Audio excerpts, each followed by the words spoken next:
대한민국 3대 미제 사건이자 이춘재 연쇄 살인사건이라 불리는 이 사건은 이춘재가 1986년 9월 15일부터 1991년 4월 3일까지 경기도 화성군 태안읍 반경 3km 이내에서 10여 차례에 걸쳐 저지른 성폭행 결합 연쇄살인사건을 말한다.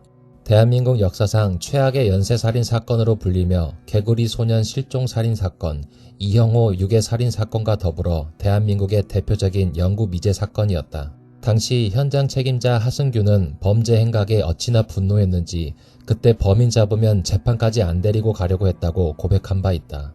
잡힐 때까지 반항할 테니까 그럼 내가 그 자리에서 이런 생각이었다고 한다.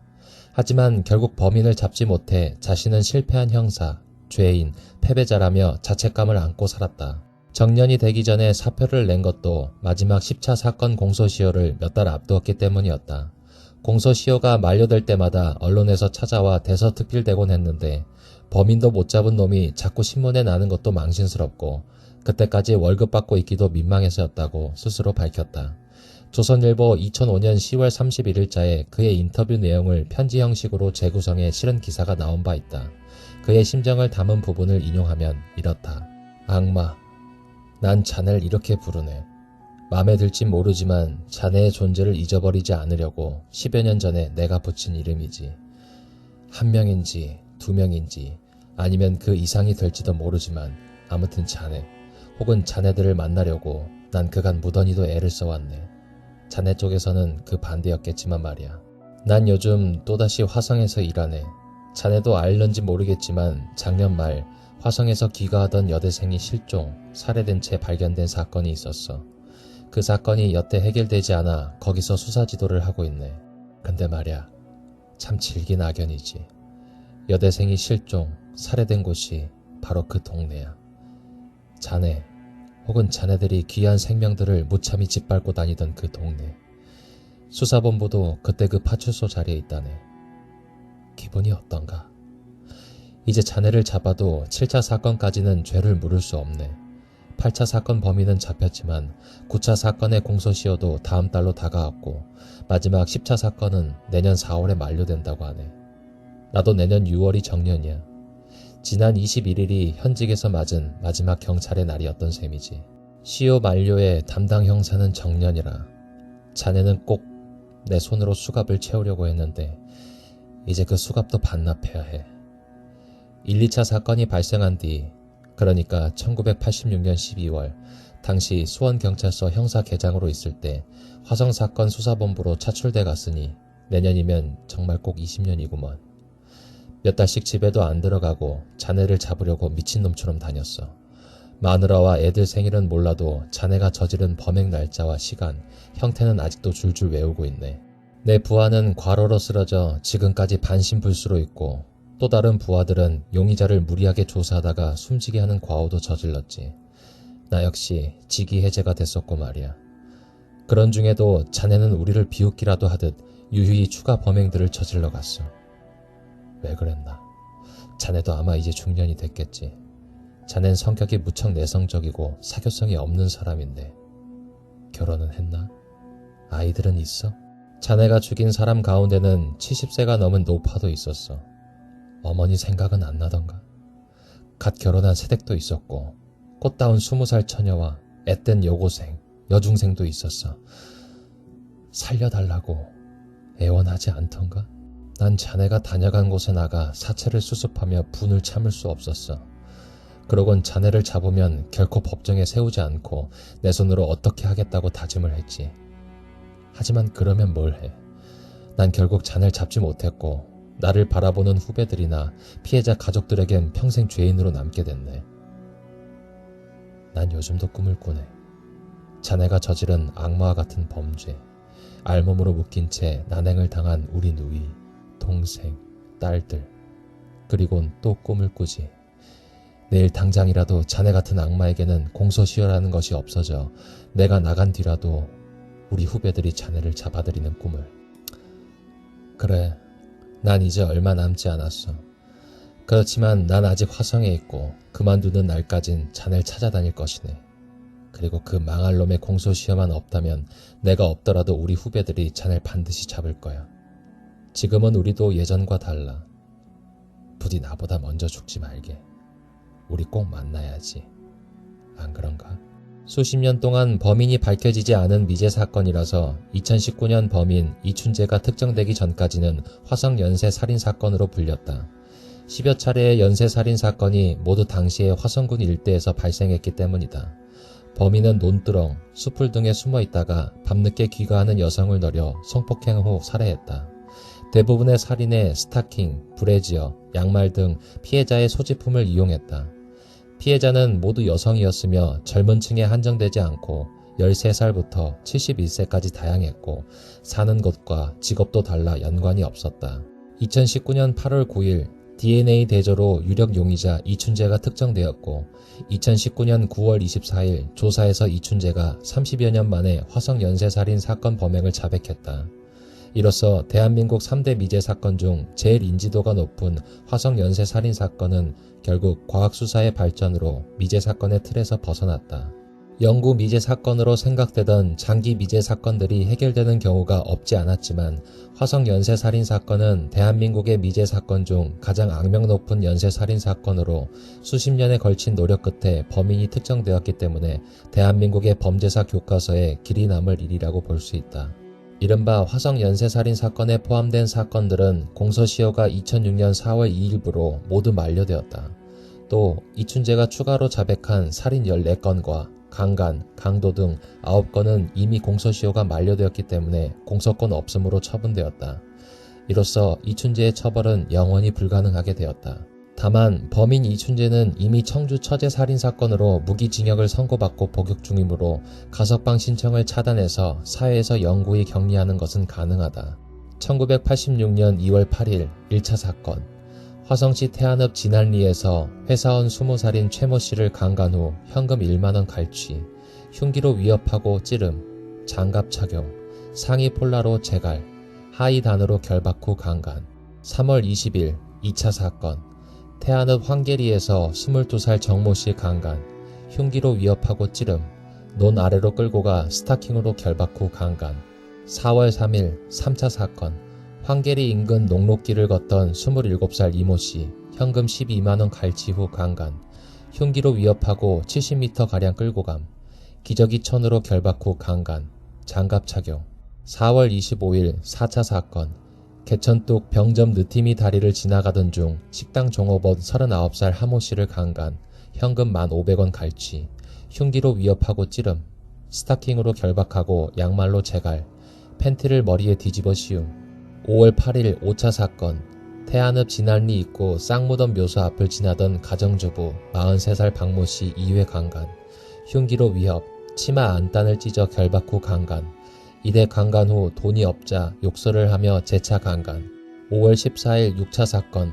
병점리 산업도로뚝 비상활주로를 걷던 피해자 48살, 현금 20만원 갈취 후 강간, 흉기로 위협하고 찌름, 옷을 벗기고 치마 내피를 찢어 결박 후 강간, 장갑 착용.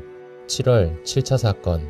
황계리 경부철도 부근을 지나던 피해자 19살 강간, 흉기로 위협하고 찌름, 파란 천으로 입을 막고 스타킹으로 결박 후 강간. 이 같은 7건의 연쇄 강간 사건을 발단으로 10건의 연쇄 살인 사건까지 이어지게 된다. 1986년 9월 15일 1차 사건. 화성군 태안읍 안녕리 풀밭에서 72살의 이완임 씨가 귀가하다 피살, 날씨 맑음, 액살, 정액 반응 음성. 10월 20일 2차 사건. 화성군 태안읍 진안리 농수로에서 26살의 박현수 씨가 맞선을 보고 송탄 집으로 돌아가던 중 버스를 타러 가다 피살, 날씨 흐림, 액살, 정액 검출. 12월 12일 3차 사건. 화성군 태안읍 안녕리에서 22살의 권정분 씨가 귀가 중에 집 앞에서 피살, 날씨 맑음, 교살, 스타킹으로 재갈, 팬티를 얼굴에 씌움, 정액 검출. 12월 14일 4차 사건. 화성군 정남면 관악리 논뚝에서 22살의 이계숙 씨가 맞선을 보고 귀가하던 중 버스에서 내린 뒤 피살, 날씨 비, 두 손 결박, 교살, 우산으로 난행, 거드를 얼굴에 씌움, 정액 검출. 1987년 1월 10일 5차 사건. 화성군 태안읍 황계리 논에서 18살의 홍진영 양이 버스에서 내려 귀가 중 피살, 날씨 맑음, 두 손 결박, 양말로 재갈, 교살, 정액 검출. 5월 2일 6차 사건. 화성군 태안읍 진안리 야산에서 29살의 박은주 씨가 남편을 마중가다 피살, 날씨 비, 교살, 정액 검출. 1988년 9월 7일 7차 사건. 화성군 팔탄면 가제 3리 292 농수로에서 54살의 안기순 씨가 버스에서 내려 귀가중 피살, 날씨 흐림, 두 손 결박, 양말과 손수건으로 재갈, 교살, 정액 검출. 9월 16일 8차 사건. 화성군 태안읍 진안 1, 2 424주택에서 13살의 박상희 양이 자신의 방에서 잠을 자다 피살, 액살, 결박이나 재갈 없음. 1989년 7월 25일 윤성현 씨, 당시 22세가 검거되었으나 이춘재의 자백 이후 재심에서 무죄 선고 확정. 1990년 11월 15일 9차 사건. 화성군 태안읍 병전리 야산에서 14살의 김미정 양이 학교를 마치고 귀가 중 피살, 날씨 안개, 손과 발 결박, 브래지어로 재갈, 교살, 볼펜, 포크, 수저, 면도칼로 난행, 정액 검출. 1991년 4월 3일 10차 사건. 화성군 동탄면 반송리 599에서 69살의 권순산 씨가 버스에서 내려 귀가 중 피살, 날씨 맑음, 교살, 감정 불능 족적 2점, 정액 검출. 사건이 발생하던 1986년 관할 파출소장들은 정권의 눈치를 보느라 1차에서 4차까지 사건이 발생하는 동안 연쇄살인 사건이라는 것을 인정하지 않았다. 사실 당시는 굵직굵직한 시국 사건들이 터졌을 때라 상대적으로 관심이 덜했던 측면도 있었기도 했고, 무엇보다 1988년 서울올림픽을 앞두고 있던 때라 상당히 민감해져 있어 이런 일로 사건이 커지는 것을 원하지 않았기 때문에 현장을 빨리 태워버리는 등 초동 조치의 기본이 지켜지지 않았고, 이것이 사건 해결을 더욱 어렵게 만들었다. 본격적으로 분위기가 흉흉해지면서 범인을 잡기 위해 들끓었던 것은 6차 사건 정도였다고 한다. 5차까지만 하더라도 경찰은 피해자 주변 인물들을 중심으로 수사했다. 지금이라면 같은 지역에서 비슷한 수법으로 2~3명만 살인되더라도 연쇄살인임을 확신하겠지만 당시에는 연쇄살인이라는 개념 자체도 제대로 정립되지 않은 때였기 때문이다. 또 수사기법이 발달하지 않았고 해당 지역 자체가 상당히 낙후되어 치안이 좋지 않았기 때문에 강간살인은 그렇게 드문 범죄가 아닌 것도 한몫했다. 하지만 민심이 들끓고 언론의 관심이 집중되자 정부에서는 빨리 사건을 해결하라면서 경찰을 닥달하기 시작했고, 이때부터 경찰 수뇌부가 직접 대규모 수사본부를 설치했다. 연 인원 205만 명의 경찰이 투입되었고 2만 1,000명의 용의자들이 수사를 받는 등 대한민국 역사상 최대의 인력이 동원되었지만 서로 조율된 계획 배치가 아니라 중구난방식 인원 투입으로 비효율을 초래했으며, 수사기법은 기껏해야 피해자들의 주변 인물이나 뒷사정을 캐보는 등의 탐문 수사뿐이었고 과학적이고 체계적인 수사는 전무했다. 당시 수사는 인권침해 같은 것은 따질 형편도 아니었던지라 목격자들의 증언을 토대로 수원에서 화성지역 25세에서 35세 남성의 사진을 모두 보여주면서 범인을 찾아보게 하는 무식한 방법까지 사용했으나 이들 중 범인으로 지목된 사람은 단 한 명도 없었다. 이것은 목격자들의 기억이 흐릿해진 것 또는 수사 과정 자체의 문제였을 것이다. 그래서 범죄자로 간주되었다가 풀려나는 웃지 못할 일들도 많았다. DNA 감식이나 머리카락 채취 같은 과학수사는 세계적으로도 화성 사건이 처음 발생한 1986년에서야 영국 레스터 대학교 알렉 제프리 교수의 DNA 신원 확인 기법을 첫 시도된 이후 1980년대 후반에 제대로 자리 잡기 시작했고, 사정이 이렇다 보니 당연히 당시 대한민국에는 이런 수사 시스템이 전무했기 때문에 증거를 많이 수집하고도 범인을 특정하지 못했다. 겨우 채취한 정액도 일치하는 사람이 나타나지 않는 등 수사는 난항을 거듭했다. 당시 국내에는 DNA 검사를 할 시설이 없어 정액 샘플을 일본에 보냈는데 DNA 패턴을 기록해두지 않고 용의자의 샘플이 보내질 때마다 새로 검사를 한 탓에 몇 번 하고 나니 샘플이 없어졌다. 이 사건을 다룬 대표적인 영화 살인의 추억에는 각색된 부분이 많다. 영화에서는 증거 하나 남기지 않고 깔끔하게 모든 걸 처리하는 범인으로 나오지만 실제로 범인은 피우다 버린 담배꽁초나 6가닥의 머리카락 등 상당한 증거를 남겼다. 오히려 현장에 용의주도 하지 못한 흔적, 타겟을 위협할 때 욕설을 자주 사용하는 등 저속하고 낮은 어휘력 등을 감안하면 범인은 지능이나 학력이 그다지 높지 않은 평범한 일반인이라고 볼 수 있다. 그러나 사건 현장이 야외이고 사건 수일이 지나서 사체를 발견한 경우가 많았기 때문에 대부분의 증거들이 상당한 시간이 흐른 후 발견되어 알아볼 수 없게 변질된 경우가 많았고 빗물에 씻겨 내려간 것도 많았다.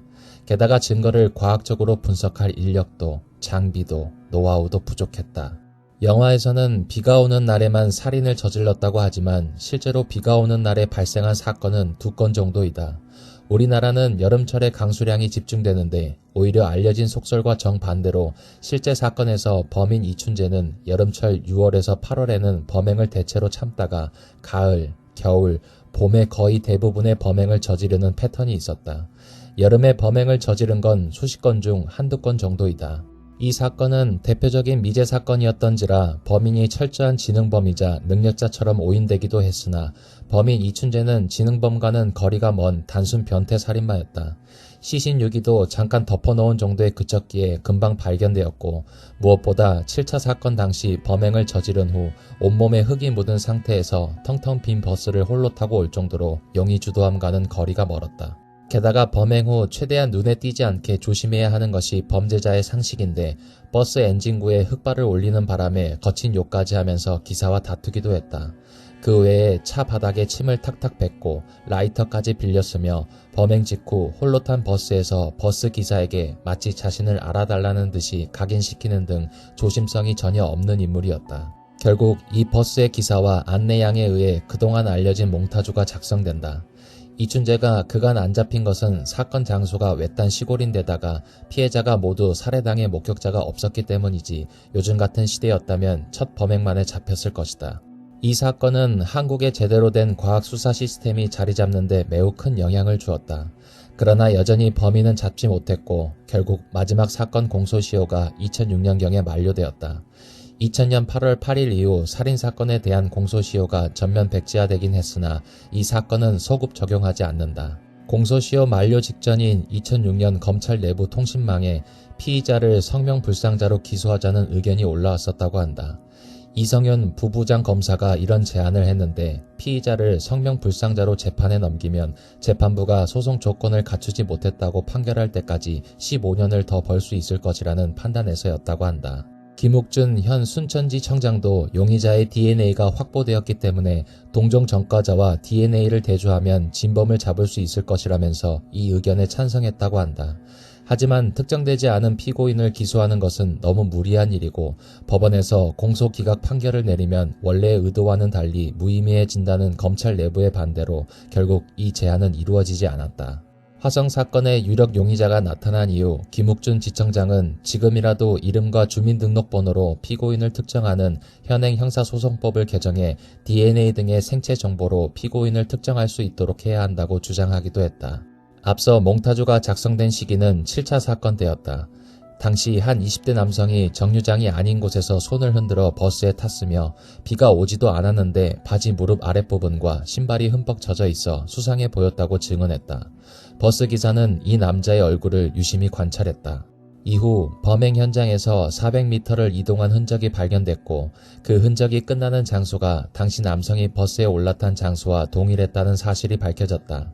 경찰은 당시 마을에서 버스를 탄 사람이 없다는 점, 옷이 젖어 있다는 것은 농수로나 풀밭을 헤치고 나왔다라는 증거라고 보고 이 남성을 유력 용의자로 판단하고 몽타주를 만들었다.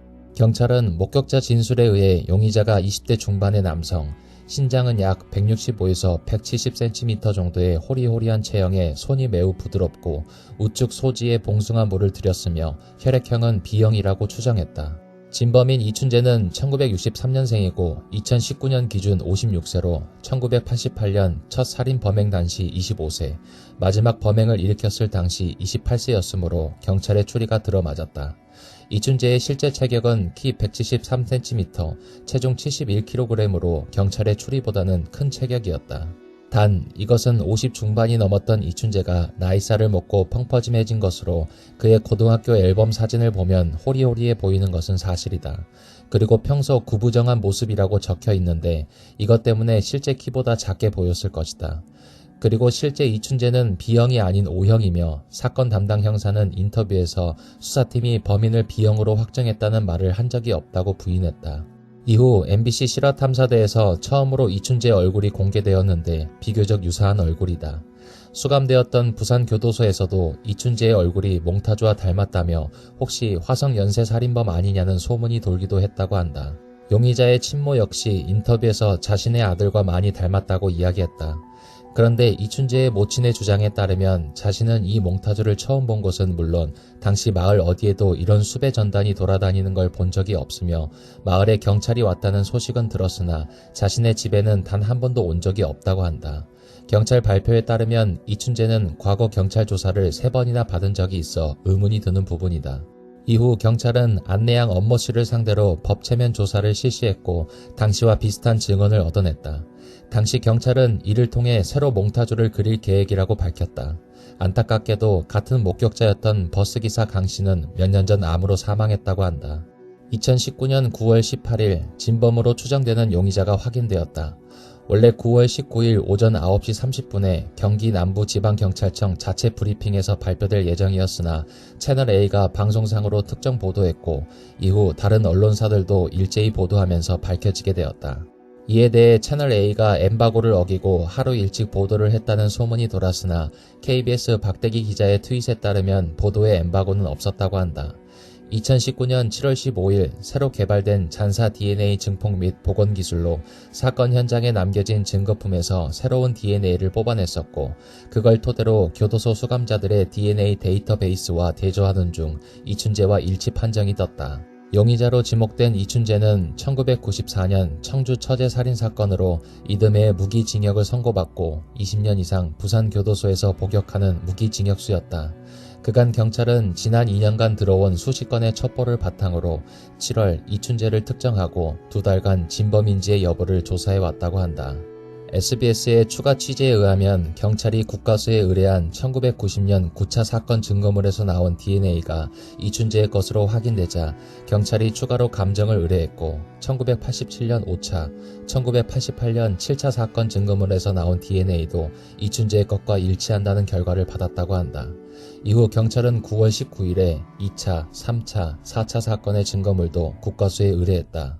국가수 분석에서 사용된 9차 사건에서 확보된 용의자의 DNA는 순수하게 한 사람의 DNA였고 분석 결과 혈액형이 O형으로 나와 강필원 과장이 경기 남부지방청에 문의한 결과 용의자 이춘재 역시 O형이라는 답변이 왔다고 밝혔다. 이번에 용의자를 특정하게 된 DNA 정보를 통한 동일 인물 판정 방법은 이론적으로 지구상에 단 한 명밖에 없는 신뢰도라고 말했다.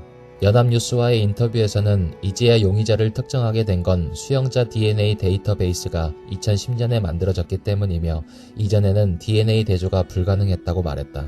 더욱이 표창원 의원에 따르면 2010년대 초 기술로도 DNA 검출이 불가능해 2010년대 말에 와서야 검출이 가능해졌다고 한다. 국가수는 2019년 9월 19일 경찰로부터 4차 사건 증거물 20여 점을 넘겨받았고 피해자의 옷가지와 손수건, 메모지 등이라고 한다. 증거물의 개수가 많기 때문에 이전 증거물 조사에 걸린 1, 2주보다 시간이 더 걸려 결과가 도출되는 데는 수주가 걸릴 것이라고 했다. 경찰은 지난 7월부터 10차 사건 증거물부터 순차적으로 의뢰를 했고 6차 사건 증거물은 의뢰하지 않아 6차 사건 증거물이 훼손되거나 소실된 게 아닌가라는 추측도 나왔다. 경찰은 일단 수사 중인 상황이기 때문에 나중에 밝히겠다는 입장을 표했다. 2019년 10월 1일 경찰 등에 따르면 경기 남부지방경찰청 사건수사본부는 최근 국립과학수사연구원으로부터 4차 사건의 증거물에서도 이 씨의 DNA가 검출됐다는 통보를 받았다. 이 사실이 밝혀진 것이 이춘재가 자백하는 데 가장 큰 영향을 줬을 가능성이 높다고 한다. 이춘재는 사건 당시 23세에서 28세였으며 사건 당시 화성군에서 살았다. 심지어 잡을 기회가 3번이나 있었다고 한다. 하지만 그때마다 경찰 조사에서 모두 풀려났다. 1986년 8월 발생한 초등생 강간 사건과 1988년 9월 8차 사건, 1989년 7월 발생한 초등생 실종 사건 등 3건의 사건과 관련해 용의선상에 올랐다. 하지만 6차 사건 이후에 발생한 1986년 강간 사건 당시 구체적 증거가 없다는 이유로 수사가 진행되지 않았다.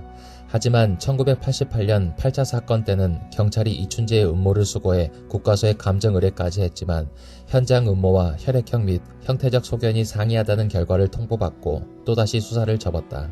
1989년 초등생 실종 사건과 관련해서도 6차 사건에서 확인된 용의자 족장인 255mm와 이춘재의 족장인 265mm가 불일치하는 이유로 용의선상에서 배제됐다. 이후 경찰은 가장 핵심 목격자 2명을 대상으로 최면 조사를 실시했고 둘 다 이춘재의 사진을 보고 범인으로 지목했다. 한 명은 7차 사건 당시 버스에 탄 용의자를 보고 버스 기사와 함께 몽타주를 만드는 데 도움을 준 버스 안내양 엄씨, 다른 한 명은 9차 사건의 피해자가 사망하기 전 한 양복 입은 남성과 대화를 나누는 것을 목격했던 41살의 전씨다. 다른 목격자들도 나왔는데 9월 27일 3차 사건 당시 범인과 마주친 것 같다는 목격자가 나왔다. 당시 화성에 살고 있던 제보자는 한밤중에 공영 화장실에 들어갔는데 어떤 남성이 따라 들어왔고 제보자와 눈이 마주치자마자 바로 도망갔다고 한다. 제보자는 자신이 당시 장발에 여성 스웨터를 입고 있어 여성으로 오해한 것 같다고 하며 그 사람의 얼굴이 이춘재와 비슷해 보였다고 이야기했다. JTBC 뉴스룸의 2019년 9월 30일 보도에 의하면 1984년 여름 무렵에 수원 세류동에서 당시 9살 초등학생이었던 A씨가 이춘재를 닮은 남자에게서 흉기로 위협을 당했다는 증언을 했다고 한다.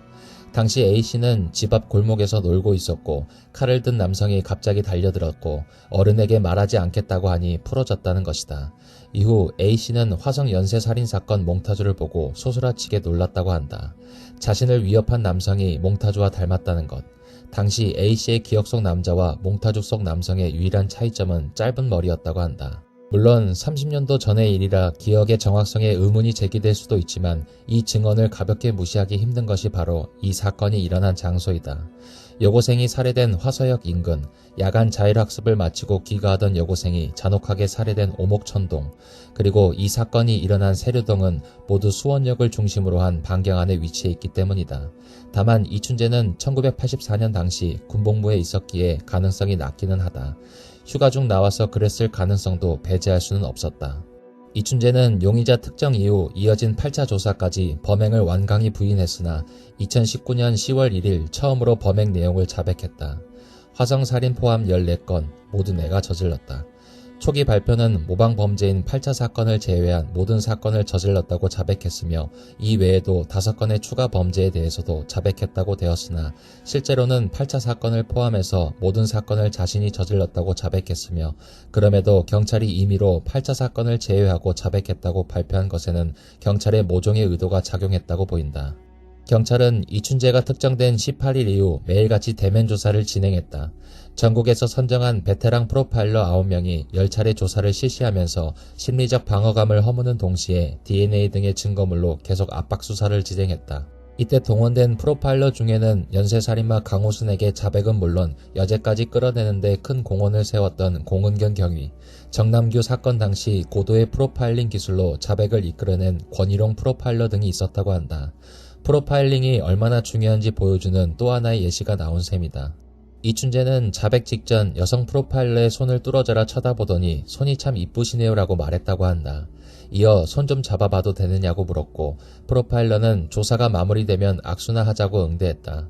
추후 8차 재심의 증인으로 출석한 이춘재는 자백 당시 왜 프로파일러의 손을 만졌냐는 박 변호사의 질문에 손이 예뻐서 그랬다. 나는 얼굴이나 몸매는 보지 않는다. 손이 예쁜 여자가 좋다는 답변을 늘어놓기도 했다. 그러면서도 범행 대상도 손과 관련이 있냐는 질문에는 그런 거와 관련이 없다고 잘라 말했다. 추후 수원지방검찰청 전담조사팀이 재조사 과정에서 확보한 이춘재의 자백 경위와 과정이 전문 공개되었다. 다음은 이춘재가 검찰 조사에서 본인이 자백을 하게 된 계기와 과정을 자세히 설명한 문답 내용 전문이다. 2019년 9월 18일 공장에서 일을 하고 있는데 수사 접견이 왔다고 하여 제가 교도관에게 어디서 왔냐고 물어봤는데 경기도에서 왔다고 했습니다. 경기도에서 수사 접견 올 것은 화성 사건밖에 없기 때문에 화성 사건 때문에 왔구나라고 직감했습니다. 수사 접견을 가보니 경찰관 4명과 여자 3명, 총 7명이 왔고 경찰관이 경기 남부지방경찰청에서 왔다고 하며 화성 연쇄살인사건 중 3건의 범행 현장 증거물에서 나온 DNA와 저의 DNA가 일치된다며 화성 연쇄살인사건 10건 중 1건은 모방범죄로 해결됐는데 DNA가 나온 3건을 포함해 나머지 9건을 제가 한 것인지 물어보았습니다. 저는 처음에는 모르쇠로 모른다고 대답했습니다. 경찰관이 수사를 받을 건지 물어봤는데 수사를 안 받겠다는 식으로 이야기를 하니 여자분들과 이야기해보라고 했습니다. 처음에 저는 형사들이랑 여자들이 왜 왔지라고 생각했는데 나중에 여자들이 프로파일러라는 것을 알게 됐습니다. 하지만 첫날은 프로파일러도 안 만나겠다고 하고 돌려보냈습니다. 경찰들이 가고 나서 DNA가 나오지 않은 나머지 살인사건과 제가 했던 강간건은 밝혀질 수 없는 부분이므로 어디까지 이야기해야 되나 고민했습니다.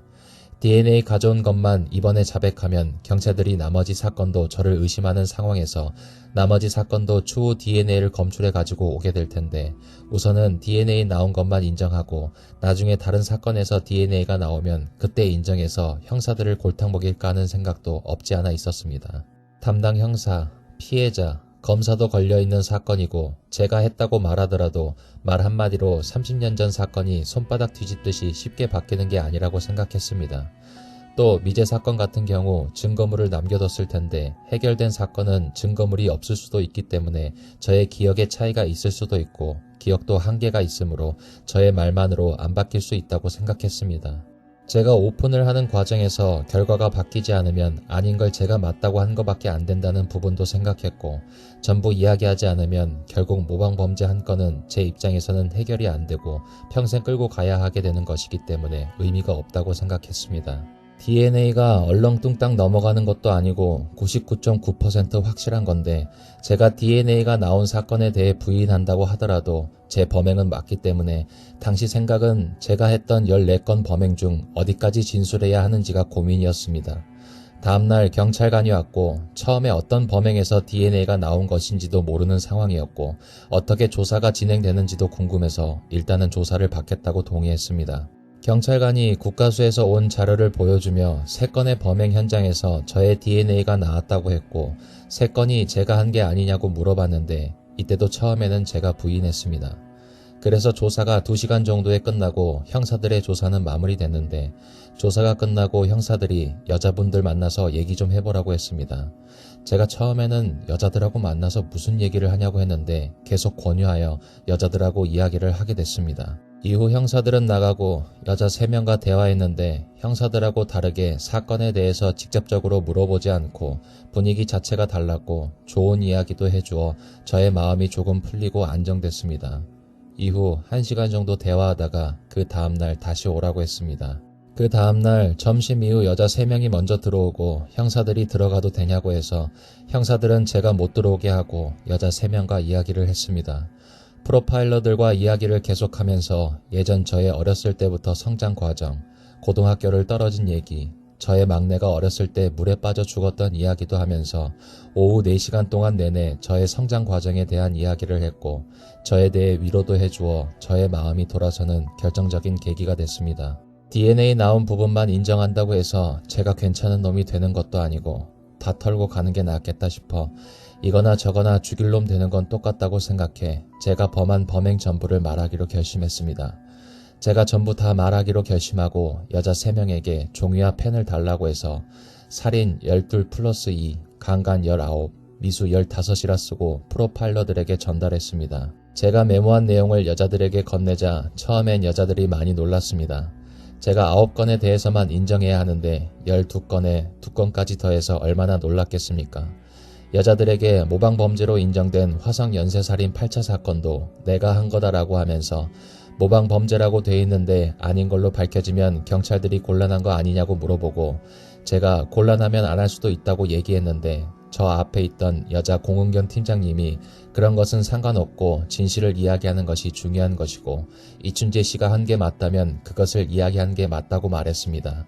그리고 제가 메모해준 사건의 대략적인 위치 등을 설명해주고 위 위치에서 일어난 경찰에서 파악하고 있는 기록을 가지고 오면 제 기억과 기록을 맞춰보자고 하여 다음에 만나기로 하고 헤어졌습니다. 그 다음 주에 형사들이 살인 14건을 가지고 왔는데 제가 기억하는 장소와 상황 등을 얘기하면 형사들이 본인들이 가지고 있던 사건들과 검토하며 사건을 하나씩 체크했습니다.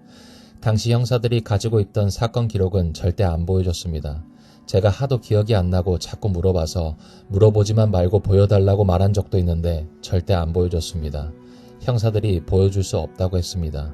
경기대학원 범죄심리학과 이수정 교수는 이춘재는 성독착증으로 연쇄 성폭행 살인을 저지른 사람이다. 그렇게 성적인 관심이 많은 사람이 20여 년간 교도소에 있었다. 그러다 수사관을 떠나 여성과 말을 할 수 있는 자리가 생기니 그것만큼 흥분되는 일이 없었을 것이다. 그렇게 자리에 나오기 시작하면서 말린 거다. 결과적으로 그런 부분을 수사팀이 굉장히 열심히 분석하고 준비해서 공략한 게 성공한 것 같다. 심리적인 방어선이 흐트러진 상태에서 진술을 해도 사형 가능성이 없고 처벌받지 않는다는 설득에 넘어온 것으로 보인다고 말했다. 그렇게 2019년 10월 2일 경찰은 14건의 살인과 30여 건의 강간과 강간 미수 사건에 대해 자백을 받았다고 밝혔다. 경찰은 이춘재의 추가 범행 주장이 사실인지 사실관계 및 여죄 여부를 면밀히 따져보겠다고 밝혔다. 범행에 대한 검증 과정이 끝나면 그동안 33년을 끌어온 이 미제 사건이 마무리될 뿐만 아니라 그동안 화성과 수원 및 청주에서 발생한 수많은 미제 사건들 역시 해결될 가능성이 높아졌다. 단 사실관계 확인은 오래 걸릴 것으로 예상되었고 일단 사건 수만 해도 최소 40개 이상인 데다가 거의 대부분이 30년도 넘은 일이라 이춘재 본인도 많이 가물가물했기 때문이다. 대신 일부 사건은 비교적 정확히 기억했는지 그림을 직접 그려주면서 설명했다고 한다. 또 당시 미제로 끝난 사건과 이춘재의 주장을 일일이 대조해 봐야 하는데 피해자가 신고를 하지 않았을 경우 사건 자료 자체가 없으니 대조 역시 불가능하다. 이춘재가 저질렀다고 주장한 사건들은 1986년부터 1991년 사이 일어난 기존 화성 연쇄살인 사건 9건, 같은 시기에 화성에서 저지른 추가 범행 3건, 1993년 4월 이사 온 후부터 처제 살인 사건으로 잡힌 1994년 1월 이전 사이에 청주에서의 2건의 추가 범행이며 30건의 추가 범죄에 대해서는 사실관계 확인 후 공개하겠다고 경찰은 밝혔다. 2020년 7월 2일 경기 남부지방경찰청은 기자회견을 열고 이춘재 연쇄살인 사건의 종합수사 결과를 발표했다. 경찰은 이춘재가 자백한 48건의 범죄 중 14건의 살인사건과 9건의 성폭행 사건을 확인했다고 밝혔다. 추가로 밝혀진 살인사건 4건은 1987년 12월 수원 여고생 강간살인사건, 1989년 7월 화성초등학생 실종사건, 1991년 1월 청주 여공 강간살인사건, 1991년 3월 청주 남주동 주부살인사건이다. 진범이 자백한 시점에서 가장 주목받은 것은 이춘재에 대한 처벌이다. 용의자가 화성 연쇄살인 사건의 진범으로 밝혀진다고 해도 공소시효가 만료되었기 때문에 연쇄살인 행위를 법적으로 처벌하는 것은 불가능하다. 다만 용의자가 이미 무기징역을 선고받고 복역 중이기 때문에 가석방 신청을 모두 불허하는 방법으로 죽을 때까지 감옥에 가둘 수는 있다. 참고로 무기징역은 20년 이상 복역하면 가석방 신청 요건이 된다. 만약 진범이라면 가석방을 해줄 경우 피해자 유족의 반발 등을 비롯해 비난 여론이 거세질 게 분명하기에 가능성은 매우 낮은 편이다. 또 가석방 심사 요건 중에서 재범의 위험성도 대상이다. 연쇄살인범인 이상 재범의 위험성이 매우 높다고 보고 가석방 부적격 결정 사유가 된다. 그리고 경북 북부 제2교도소나 경북 북부 제2교도소에 준하는 다른 교도소로 이감될 가능성도 생겼는데 처벌은 할 수 없지만 상위 등급의 다른 교도소로 이감시키는 것은 가능하기 때문이다. 그러나 이춘재가 교도소에서 추가로 잘못한 것은 없었고 25년간 모범수였기도 하고 공소시효가 지난 살인사건을 명분으로 처우를 변경할 수 없기 때문에 1년가량 수원구치소에서 조사한 뒤 최종 결과를 발표하고 나서는 다시 부산교도소에서 복역하게 되었다. 그래도 이춘재의 안전보장을 명분으로 독방에서 다른 재소자들과 접촉도 못하고 평생 혼자 복역하게 되었으니 나름 처벌을 받았다고 볼 수도 있다. 프로파일러이자 서울디지털대학 배상훈 교수는 한국 수사 시스템의 허술함 때문에 진작 잡을 수 있었을지도 모를 범인을 못 잡은 것이라고 주장했다. 왜냐하면 이미 이춘재에 대한 데이터베이스는 2011년에 추출되어 보관되어 있었으나 경찰 측에서 이걸 미제 사건들과 대조해보지 않아 8년이나 늦게 특정이 되었기 때문이다. 실제 이때 왜 대조가 안 되었는지 따져서 책임질 사람들은 책임져야 한다고 주장했다. 또 처제 살인사건 당시 이춘재를 붙잡았을 때 조사할 기회가 있었으나 이 역시 놓쳤다고 주장했다. 용의자가 특정된 9월 19일 OCN에서 편성된 곡성을 살인의 추억으로 변경하는 공지를 올렸으며 예스24에서는 살인의 추억 블루레이 20% 할인 행사를 하면서 논란이 되었다. 심각한 살인사건을 너무 대놓고 상업적으로 이용하려 든다.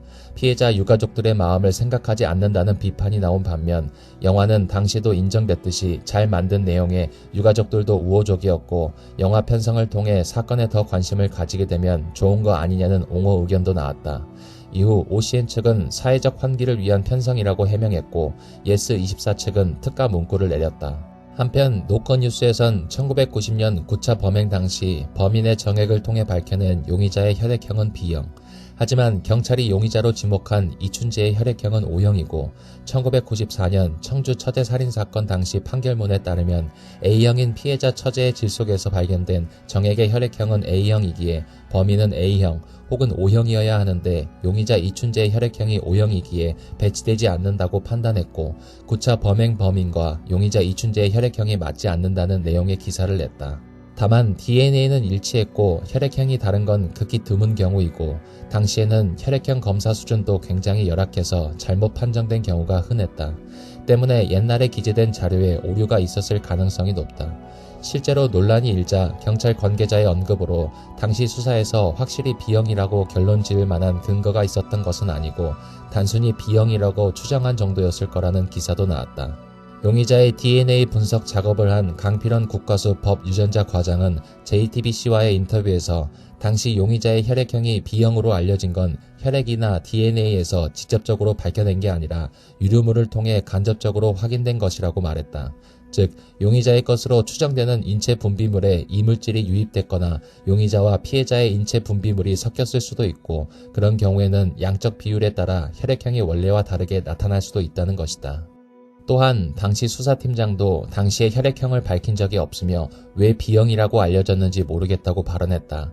당시 첫 번째 피해자의 유전자 분석을 맡았던 이정빈 가천대 법의학과 교수 역시 혈액형 타이핑이 처음부터 잘못되었거나 단백질 변질로 인한 미스타이핑 가능성을 지적했다. 문제의 B형 혈액형도 당시에 어떻게 조사가 된 건지 기록이 제대로 남아있지 않다고 한다. 당시 알려진 혈액형과 달라서 용의자 수사를 안 했다는 식의 핑계만 댈 게 아니라 시스템적인 결함을 돌아봐야 한다는 주장이다. 용의자의 혈액형을 B형으로 판단한 사건은 5차, 7차, 8차, 9차, 10차 사건 등이다. 화성 사건의 범인으로 몰려 고초를 겪은 사람은 무려 41명에 달했다. 용의자로 지목돼 정식 수사 대상에 오른 사람까지 따지면 21,280명일 정도다. 다음은 사건 범죄자로 지목된 몇 사람의 사례이다. 당시 16세였던 명모군은 1988년 1월 12일 수원 화서역 여고생 성폭행 살인사건 용의자로 경찰에 체포돼 엿새 뒤인 1월 18일 경찰서 유치장에서 쓰러져 뇌사에 빠져 사망했다. 당시 형사들은 구타는 없었고 현장 검증 과정에서 중요 증거품인 시계를 찾으러 갔다가 수갑을 찬 채 도주하고 울퉁불퉁 얼어붙은 땅을 굴러서 일어난 사고라고 주장했다. 하지만 병원 측은 명군의 폐에 물이 차 있고 엉덩이와 발바닥에 피멍이 든 상태로 병원에 옮겨졌다고 밝혀 가혹한 구타와 물고문으로 사망했다는 점을 암시했다. 서울대생 박종철이 남영동 치안본부 대공분실에서 물고문을 받다 사망한 때가 1987년 1월 14일이었으니 딱 1년 뒤에 일어난 고문치사 사건이었다. 당시 사회 문제가 될 것을 우려한 경찰이 서둘러 명군 사망에 연루된 수사경찰들을 독직 폭행치사로 기소함으로써 조용히 넘어갔다. 당시 처벌받았던 수사팀 관계자는 이춘재의 존재가 드러나기 전까지 어느 사설 탐정을 빙자한 인물에게 명군이 화성 사건의 진범이라며 또다시 명백한 사자 명예훼손 행위를 했다가 2019년 이춘재가 유력 용의자로 떠오르자마자 아니면 말고식으로 유야무야 넘어가 빈축을 사기도 했다. 위에 언급한 자칭 탐정 송모 씨는 네이버에 카페를 개설해 현재까지도 여전히 명군과 그 가족들의 명예를 훼손하고 있다. 당시 29세였던 박모 씨는 화성 지역에서 강간미수 혐의로 붙잡힌 사람이다. 화성 2차와 7차 사건의 용의자로 몰렸고 경찰서 소속 목사 앞에서 자백한 내용이 녹화돼 그대로 방송 등으로 보도됐다. 김 변호사는 박 씨의 변론을 맡았을 때 뭔가 이상했다고 바로 느꼈다고 한다. 화성 사건의 범행 수법과 일시, 장소는 또렷하게 자백하면서도 자기 아들이 불과 일주일 전에 태어났다는 사실조차 기억하지 못했다. 접견 도중 박 씨는 그에게 위압적인 경찰의 태도에 겁이나 거짓 자백을 했다고 털어놨다. 당시 경찰은 박 씨를 일주일 동안 붙잡아 놓고 화성 사건의 사진첩을 반복해 보여주며 범행 현장 등의 정황 등을 외우게 한 뒤 거짓 자백을 시킨 것으로 드러났다. 결국 박 씨는 무혐의로 풀려났지만 아버지의 무덤 근처에서 목을 매 자살했다. 당시 41살인 김모 씨는 4차와 5차 사건의 범인으로 몰렸다. 1993년 경찰은 김 씨를 상대로 고문 등 가혹 행위를 한 뒤 여의치 않자 풀어줬다. 김 씨는 1995년 김칠준 변호사의 도움으로 국가를 상대로 한 손해배상 소송에서 이겼다. 그러나 화성 연쇄살인 사건 용의자란 명예를 벗지 못하고 고문 후유증과 우울증 등을 호소하다가 1997년 스스로 생을 내려놓고 말았다. 당시 경찰이 미국에 사는 한 심령술사의 제보만 믿고 화성에 산다는 이유만으로 김 씨에 대한 강압 수사를 해서 벌어진 또 하나의 비극이었다. 문제는 이것이 끝이 아니었다. 김 씨의 가족은 이후에도 김 씨가 화성 사건 범인이다, 진범인 것을 숨기려고 아내가 남편을 독살했다는 헛소문에 시달려야 했다. 김모 씨를 범인으로 몰고 간 심령술사가 인터넷 카페를 개설하고 그곳에서 또 루머를 퍼뜨리며 가족까지 괴롭힌 것이다. 가족들은 명예훼손으로 민사 형사 소송을 해서 승소했지만 해당 심령술사는 미국에 거주하기 때문에 실제 형은 집행할 수 없었다. 당시 19세였던 윤동일 군은 1990년 9차 사건에서 용의자로 몰린다. 행실이 바른 청년이었지만 가족이 실종된 것으로 알 정도로 갑작스레 연행돼 닷새 만에 물증도 없이 14건의 강간 및 강제추행을 저지른 범죄자로 둔갑하게 된다. 윤 군은 경찰의 가혹행위를 견디다 못해 27번의 진술서를 쓰며 허위로 자백했지만 현장 검증 때 가족의 설득으로 돌연 형사가 무서워서 거짓 자백을 했다고 털어넣으며 현장 검증을 거부했고 DNA 검사 결과 극적으로 진범이 아님이 밝혀졌다. 정상적인 경찰이라면 이때 윤 씨를 즉각 석방하고 사과했어야 한다. 하지만 잘못을 인정하기 싫었던 화성 경찰은 윤 씨를 풀어주기는커녕 오히려 다른 사건으로 올가매는 길을 선택했다. 9차 살인사건 발생 일주일 전 성추행당한 정모양 사건의 범인으로 윤 씨를 올가맨 것이다. 윤 씨는 다시 시작된 폭행과 고문 위협에 못 이겨 정량을 강제추행한 뒤 도망쳤다고 허위 자백하고 변호사 접견 과정에서 그 내용을 털어놓고 자기는 범인이 아니라고 주장했다. 그러나 경찰은 변호인 접견 보고서를 사실과 달리 조작해 작성한 뒤 법정에 제출했다. 그뿐이 아니다. 피해자가 윤동희 씨를 대면한 뒤 범인이 아니라고 진술했지만 진술 조서를 사실과 다르게 조작해 억지로 정량의 지문을 찍게 해서 마치 피해자가 추행범을 윤 씨라고 지목한 것처럼 만드는 악행을 저질렀다. 이렇게 해서 그는 징역 2년에 집행유예 3년을 선고받고 3개월 만에 풀려났다. 풀려난 뒤에도 서슬퍼런 권위주의 독재 시절 경찰의 고문 폭행과 사건 조작 등 비리를 고발한다는 것은 언감생심이라 억울함을 풀지 못했고 고문 후유증에 시달리던 중 결국 1997년 암으로 요절했다. 7년간의 투병에 치료비로 온 가족이 가산을 탕진했고 결국 경제적으로 2번 다시 재기하지 못했다. 그의 유족들은 30년이 흐른 시점에도 가난 속에 살고 있다. 당시 49세인 박모 씨는 9차 사건 피해자 김양이 살던 마을 인근에 거주하던 언어장애인이다. 사망한 당일인 1990년 11월 15일 최초 용의자로 경찰에 연행됐다.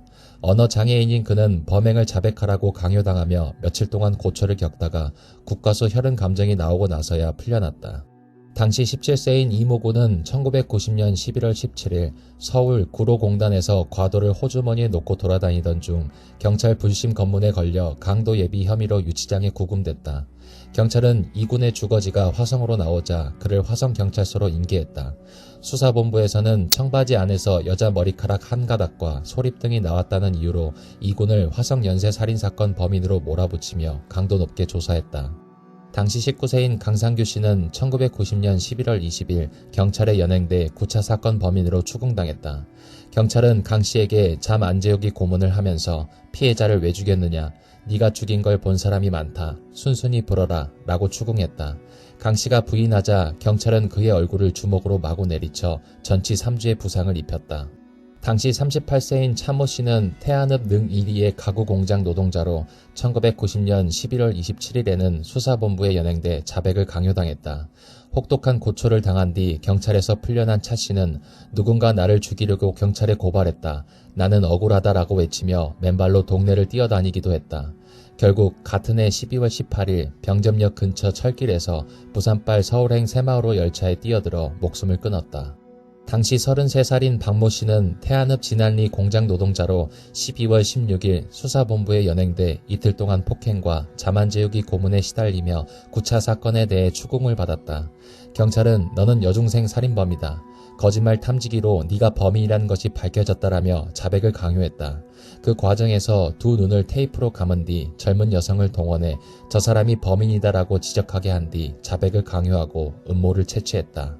당시 18살인 김모군은 태안읍 병점 거주자였다. 12월 11일 태안지서로 연행된 김모군은 경찰의 가혹행위로 머리, 등, 손에 심한 타박상을 입고 온몸에 피멍이 들었다.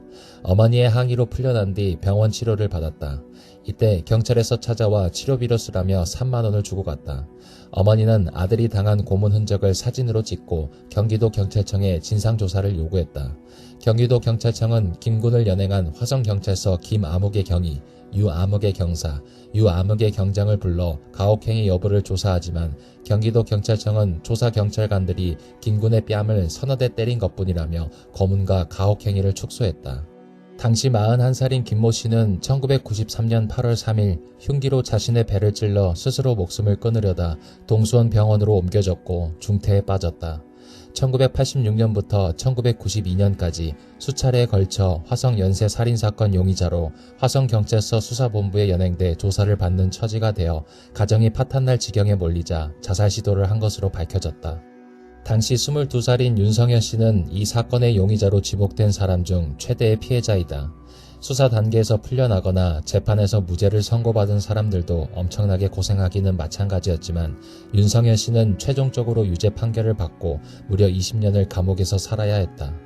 8차 사건의 범인으로 몰려 대법원에서 형이 확정된 윤성현 씨는 고문으로 거짓 자백을 한 것이라며 줄곧 자신이 범인이 아니라고 주장해 오다가 2008년 모범수로 가석방되었다. 이춘재가 8차 사건도 자신의 짓이라고 자백하자 바로 재심을 신청했다. 경찰도 이춘재가 8차 사건의 범인이라고 인정했기 때문에 무죄 판결은 기정사실이고 재심을 맡은 재판부 역시 이례적으로 공판도 하기 전에 미리 잘못된 재판에 대해 사과했다. 재심에서 피고인의 억울함을 명확히 입증하고 사건의 진실을 밝히기 위해 고문 경찰과 감정서를 조작한 국가수 등을 탈탈 털었다. 결국 32년 만에 무죄 판결을 받았다. 그 후 법원은 이춘재 연쇄살인 8차 사건 범인으로 몰려 20년 동안 억울하게 옥살이를 한 윤성현 씨에게 국가가 18억 7천만 원을 배상하라고 판단했다. 용의자로 지목됐던 이들 중 자살한 사람도 4명이나 됐다는 기사가 있다. 9차 사건의 용의자로 지목돼 3차례 경찰 조사를 받았던 차 씨는 1990년 3월 화성군 태안읍 진안리 병점역 철길에서 달리는 새마을호 열차에 뛰어들어 자살했다. 1991년 4월 10차 사건 용의자로 지목돼 조사받던 당시 32세 장 씨는 아파트 4층 옥상에서 투신 자살했다. 용의자들 뿐만 아니라 당시 수사에 참여한 경찰들 가운데서도 수많은 사망자가 발생했는데 김모 치안감, 장모 수사과장, 송모 서장 등 많은 사람들이 수사 일선에서 물러난 지 얼마 안 되어 과도한 스트레스로 병을 얻어 숨지거나 자살을 선택했다.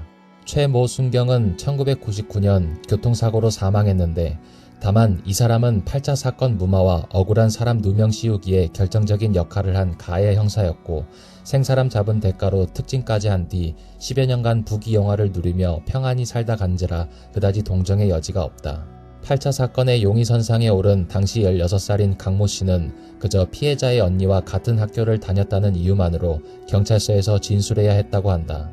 훗날 이 강모 씨는 경찰이 되어 화성 연쇄살인 사건 수사에 참여하기도 했다. 이와 같이 사건 용의자들과 수사 담당자들 상당수가 이상하게 죽어가자 이른바 화성괴담이라는 말도 생겨났는데 이러한 무고한 사람들의 누명과 이후의 안타까운 행적, 수사 관계자의 급사는 오늘날에도 사회의 경종을 울리는 의미가 크다. 아직까지도 대한민국 국민들의 법 감정은 무죄 추정의 원칙을 무시하고 멍석마리처럼 순간순간 치미는 분노의 화살을 특정인에게 돌리려는 경향이 있기 때문이다. 지금 이 순간에도 네이버 뉴스나 다음 뉴스, 기타 SNS 등지의 각종 사건과 관련된 관련 댓글 반응을 보면 아직 수사가 진행 중이고 얼마든지 판결이 뒤집힐 수 있는 상황인데도 혐의자 혹은 참고인이 특정되었다는 대목에서 딱 봐도 범인이 맞다, 거짓말을 하고 있다, 사형시켜버려라 등의 과격한 반응이 나오는 것을 어렵지 않게 확인할 수 있으며 기사 역시 용의자 단계에서 해당 인물의 신상을 세세히 기록하는 등 이러한 격양된 반응을 유도하는 뉴스 역시 찾아볼 수 있다. 이러한 잘못된 여론은 수사기관이 피의자의 기본적 권리를 침해하는 행위를 직간접적으로 옹호하게 되는 셈이다. 이미 민주화가 달성된 1990년대에 무력한 한 개인이 수사기관에 의한 고문과 협박, 그리고 이후에 이어진 자신에 대한 세간의 소문 때문에 두려움에 떨어야 했다는 것은 굉장히 심각한 문제다. 이러한 비극은 용의자 단계에서 섣불리 해당 인물의 신상과 얼굴 사진을 공개하라는 국민들의 요구가 쉽게 생각할 수 있는 문제가 아님을 나타내는 단적인 예시다. 또 무고죄의 경우 피무고인들의 권리가 제대로 보호받지 못하고 있고 법적으로도 그 책임을 규명하고 배상받기가 매우 어려운 구조다. 이는 비단 제도의 잘못만이 아니라 개인과 사회 그리고 정부 모두의 의식적 숙고가 필요한 문제이다. 이런 데는 1990년 10월 13일 노태우 정부의 범죄와의 전쟁이 선포되자 전국적으로 대대적인 범죄 소탕 작전이 시작되고 검거 실적은 곧 점수로 환산되어 인사에 반영되었고 점수가 낮은 지휘관은 문책을 당하게 된 것이 크다. 궁지에 몰린 경찰은 무리한 수사를 강행해 인권 침해 사례가 속출한 것이었다. 수사본부를 꾸려 전국의 유능한 수사관들을 불러들이고 65만 명이 넘는 인력을 동원했지만 사건의 윤곽조차 제대로 파악하지 못한 채 피해자가 늘어날수록 초조해진 경찰은 용의선상에 오른 사람들의 자백을 받아내기 위해 수단과 방법을 가리지 않았다. 심지어 꿈에 범인을 보았다는 심령술사의 제보만으로 물증 없이 용의자를 범인으로 단정, 지하실로 끌고 가 일주일에 걸쳐 고문해 자백을 받아내기까지 했다.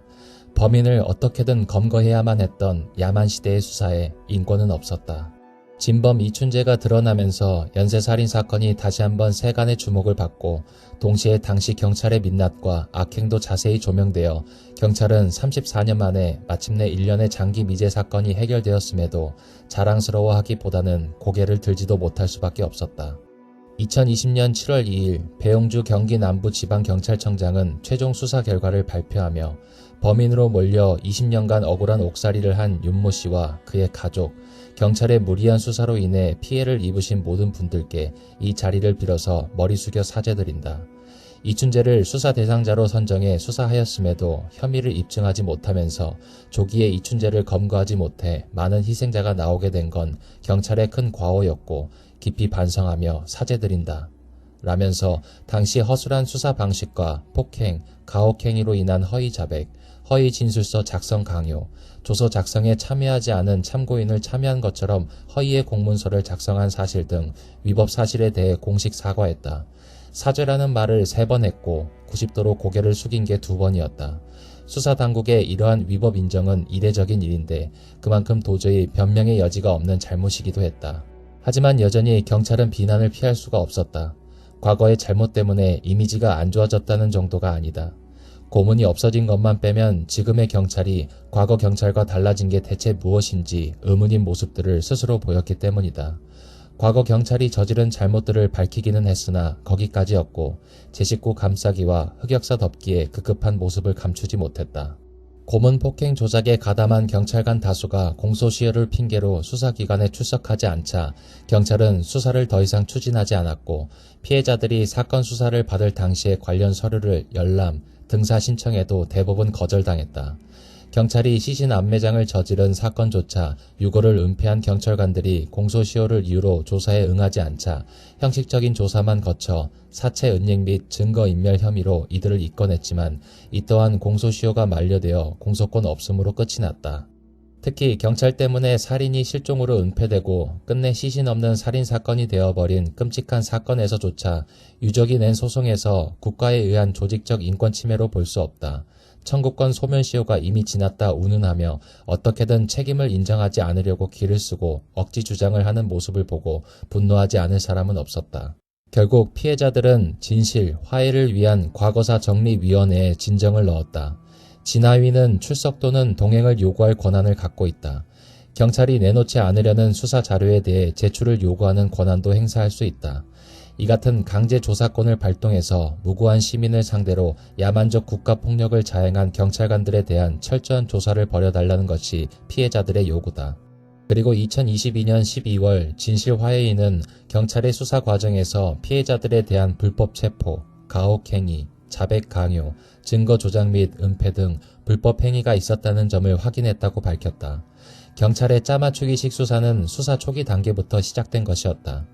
당시 경찰은 범행 현장 인근에 거주하거나 대회했다는 내용의 제보를 받아 피해자들을 용의자로 지목하고는 구체적인 물증이나 목격자 진술이 나오지 않자 경찰은 피해자들을 추궁할 목적으로 별건의 강제추행이나 절도 등의 혐의로 주민들에게 고소장을 제출하도록 했고, 피해자들을 연행할 때도 미란다 원칙 고지 의무를 준수하지 않았다. 이렇게 연행된 피해자들은 잠을 재우지 않거나 구타와 가혹 행위로 자백을 강요했고, 혐의 없이 풀려난 피해자들에 대해서도 일상적인 감시와 임의 동행, 주변 탐문 등 과잉 수사를 이어간 것 등 모든 것을 공식 인정했다. 진실화해인은 경찰이 행한 행위는 직권남용, 불법 체포, 폭행, 피의사실 공표, 공문서 위조 등에 해당하며 이를 알고 있던 담당 검사에도 직무유기를 적용할 수 있다고 지적했으며, 이어 헌법에서 보장하는 피해자들의 인격권과 자유, 공정한 재판을 받을 권리를 침해한 데 국가는 피해자와 그 가족에게 사과하고 이들의 명예가 회복되도록 조처해야 한다고 권고했다. 아울러 인권 친화적 수사 지침을 정립하고 수사기관 내 인권 교육을 강화할 필요가 있다고 덧붙였다. 그리고 가해 경찰들을 입건해야 한다고 했지만 이미 공소시효가 지난 지 오래라서 실질적인 처벌은 거의 불가능하다. 정년 퇴직을 했다면 근정 훈장을 박탈해 응분의 대가를 치르게 할 수는 있겠으나 공무원이라고 다 정년을 꽉 채우는 건 아니다. 결국 입건만 되고 공소시효 만료로 불기소하거나 무고한 범인을 잡았다는 이유로 특진했던 것이 취소되는 등의 형식적인 처리로 끝날 수밖에 없다. 이춘재가 거주했던 마을 주민들의 일부 반응이 논란이 되었다. 이춘재는 마을에서 평판이 매우 좋았으며 이 때문에 처음 용의자로 잡혔을 때도 믿지 않는 주민이 많았다고 한다. 그런데 이 과정에서 일부 주민들이 처제 살인을 옹호하거나 심지어는 그럴만했다는 인터뷰 내용이 여러 번 나와 논란이 됐다. 이춘재의 자백 전에도 그것이 알고 싶다 해서 주민 중 하나가 절대 이춘재가 저지른 게 아니라며 걔가 다 죽인 거 아니야. 걔 혼자 사람을 어떻게 여럿 죽여. 자기 처제나 죽였지. 안 그랬으니까 안 그랬다 그러지. 걔는 처제 하나밖에 안 죽였어 라고 말한 게 방송을 탔다. 이후 방영분에 따르면 마을에서 이춘재가 아내가 바람을 펴서 죽였다는 소문이 돌아 오죽하면 그랬겠나. 일시적인 감정으로 그랬을 거다. 가만히 있는 사람 죽였겠나. 누명을 쓴 것 같다. 사람 한 명 죽인 건데 뭐 그렇게 대단해서 안 내보내주느냐는 이야기가 마을에서 공공연히 돌았다고 한다. 여담으로 더 나아가 이춘재의 모친이 사실 아들의 범죄를 알고 있었던 것이 아니냐는 의혹이 일부에서 돌아다니기도 했다. 그것이 알고 싶다 해서는 직접적으로 의혹을 제기하진 않았지만 넌지시 생각할 여지를 주는 식으로 방영되었다. 이에 대해 네티즌들은 열길 물속은 알아도 한길 사람의 속은 모른다며 맹렬히 비난했다. 그것이 알고 싶다 초창기에 이 사건을 다루었고 2011년 5월 7일 800회 기념 대한민국 미제 사건 특집 첫 번째로 이 사건을 다루었다. 당시에는 시도되지 않았던 프로파일링과 사건 현장의 지리적 특성 분석을 통해 범인을 추적하고자 했다. 그것이 알고 싶다가 밝혀낸 바에 따르면 사건이 일어나기 전에 그 지역 일대에서 연쇄 강간 사건이 있었다고 한다. 당시 경찰은 연쇄 강간 사건에 상세한 자료를 남겼었고 일부 수사진은 연쇄 강간 사건과 연쇄 살인 사건이 한 맥락이 아닐까 의심하기도 했지만 결국 이 사건은 연쇄 살인 사건에 가려 묻힌 듯했다. 그러나 전문가들은 같은 지역에 비슷한 성향의 연쇄 강간범과 연쇄 살인범이 같이 있을 확률은 매우 낮다면서 동일범에 의한 소행일 가능성이 높다고 분석했다. 연쇄 강간 사건과 관련된 파일을 살펴보면 거의 모든 사건에 기록된 범인의 신상 정보는 손이 부드럽고 욕을 잘하는 166에서 170cm가량의 남자로 되어 있다. 당시 연쇄살인이 일어나던 시점에 발생했던 강간 사건 피해자의 증언에서도 비슷한 묘사가 있었다. 또한 범죄 시간대와 장소를 분석해보면 범인은 수원시에 사는 남자로 시외버스를 통해 수원과 화성을 오가면서 범행을 저지른 것으로 추정된다고 한다.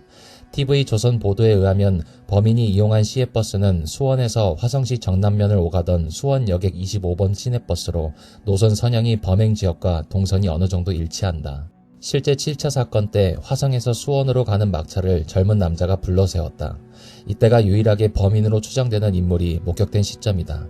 당시 버스기사 역시 피해자들의 증언과 유사하게 욕을 잘하는 20대 중반 정도의 날카로운 인상의 남자였다고 기억했다. 그러나 실제로 특정된 용의자는 화성군 태생의 화성군 거주자로 밝혀졌다. 그리고 취재 결과 1987년 5월부터 1988년 9월 사이 범인의 범행이 이루어지지 않은 공백기에 수원에서 비슷한 사건이 있었다. 1988년 1월 4일 수원 화서역 근처 야산에서 여고생이 스타킹, 팬티 등에 묶인 채 강간, 살해당한 사건이 있었다. 범행 수법이 화성 연쇄살인 사건과 매우 유사했으나 당시 수원과 화성경찰서 사이에 연계가 이뤄지지 않았고 결정적으로 수원경찰서에서 이 사건의 용의자로 체포한 인물이 2주 후 고문으로 사망하는 바람에 담당 형사 3명이 처벌받고 관련 책임자들이 직위 해제되어 사건은 흐지부지되었다. 용의자는 주변에서 불을 피우고 놀던 불량 청소년 명군과 정군으로 당시 형사들의 주장에 따르면 이들은 자백도 했으며 사건 현장 약도도 제대로 그려냈다. 명군의 경우 친구에게 당시 입었던 옷을 건네기도 했다고 주장했다. 또 고문으로 사망한 게 아니라 현장 검증 도중 명군이 도망치다가 미끄러져 뇌진탕으로 사망한 것이라고 밝혔다.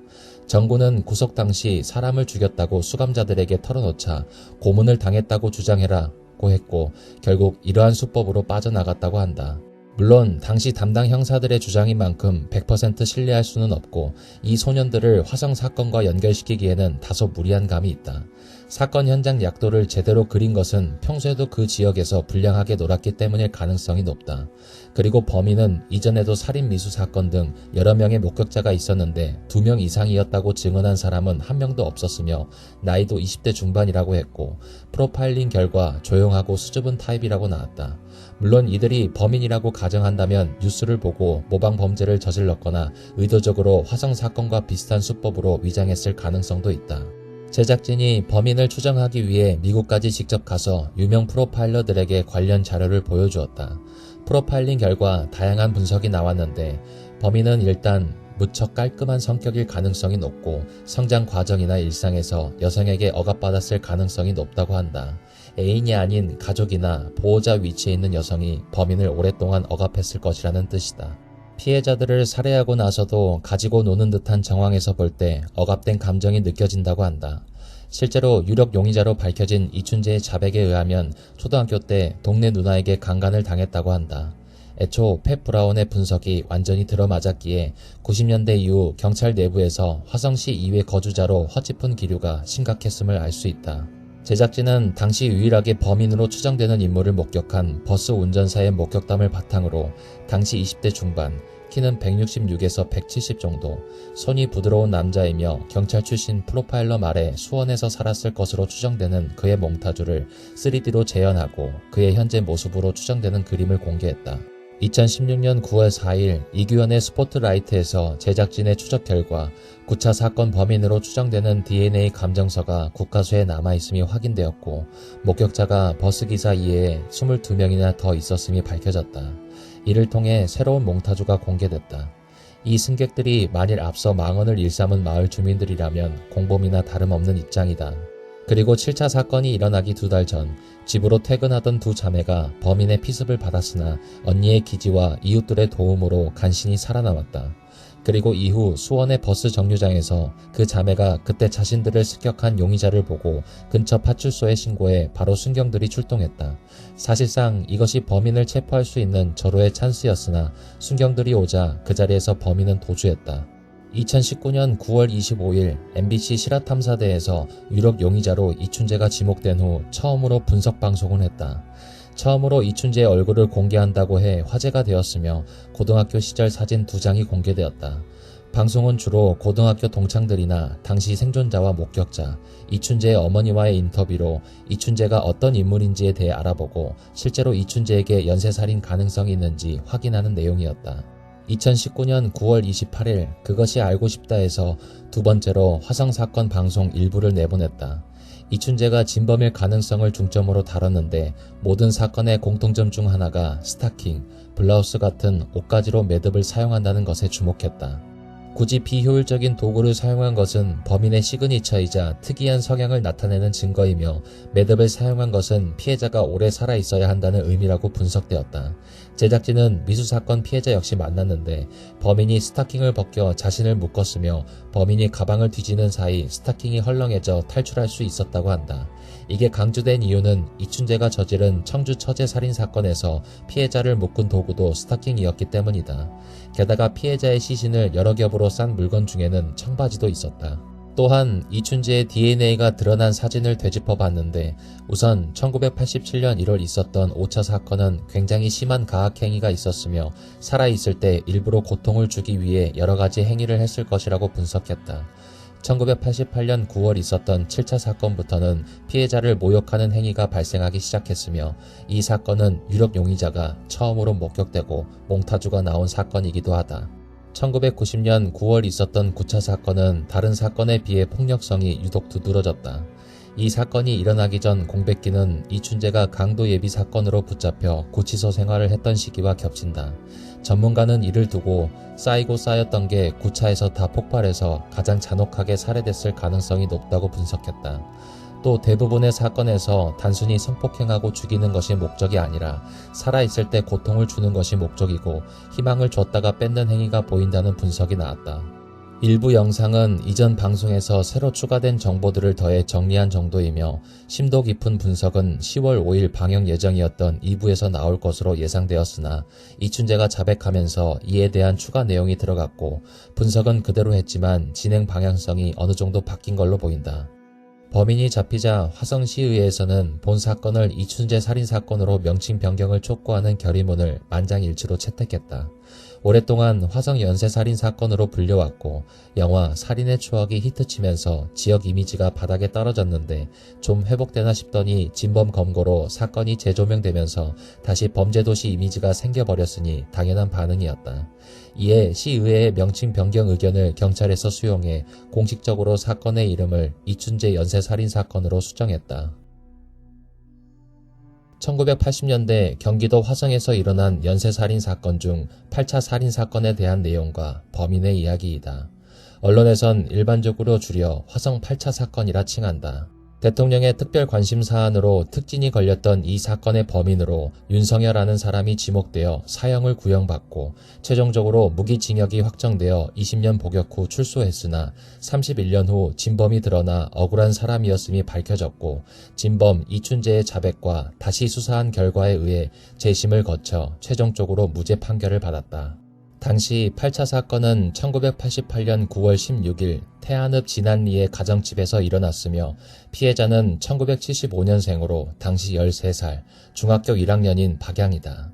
9월 15일 피해자는 가족들과 안방에서 TV를 보다가 밤 11시 20분경 자신의 방으로 들어가 잠을 잤다. 다음 날인 9월 16일 오전 6시 50분경 피해자의 어머니는 피해자의 방으로 들어온 뒤 사망한 딸을 발견한다. 피해자의 목에는 강하게 압박당한 자국이 있었으며 성폭행을 당한 것으로 보였으나 옷은 그대로 입혀져 있었다. 또 문고리 부분에 창호지가 찢겨 있었다. 경찰은 범인이 담을 넘어 집에 침입한 다음 창호지를 찢은 뒤 문고리를 따서 방에 들어왔으며 피해자를 성폭행하고 목을 졸라 살해한 다음 다시 옷을 입히고 이불을 덮어두고는 도주한 것으로 보았다. 사망 추정 시각은 9월 16일 새벽 2시경이었다. 당시 현장에서 피해자가 깔고 자던 요에서 범인의 것으로 추정되는 음모가 채취되었고 경찰은 이 채모를 일본에 분석을 맡겼다. 그 결과 일반인보다 300배 이상 많은 티타늄 원소가 발견되었다고 한다. 경찰은 이 분석 결과에 따라 수리공들을 조사했고 당시 경운기 수리센터에서 일하던 22살의 윤성여의 채모라는 사실을 확인 후 체포했다.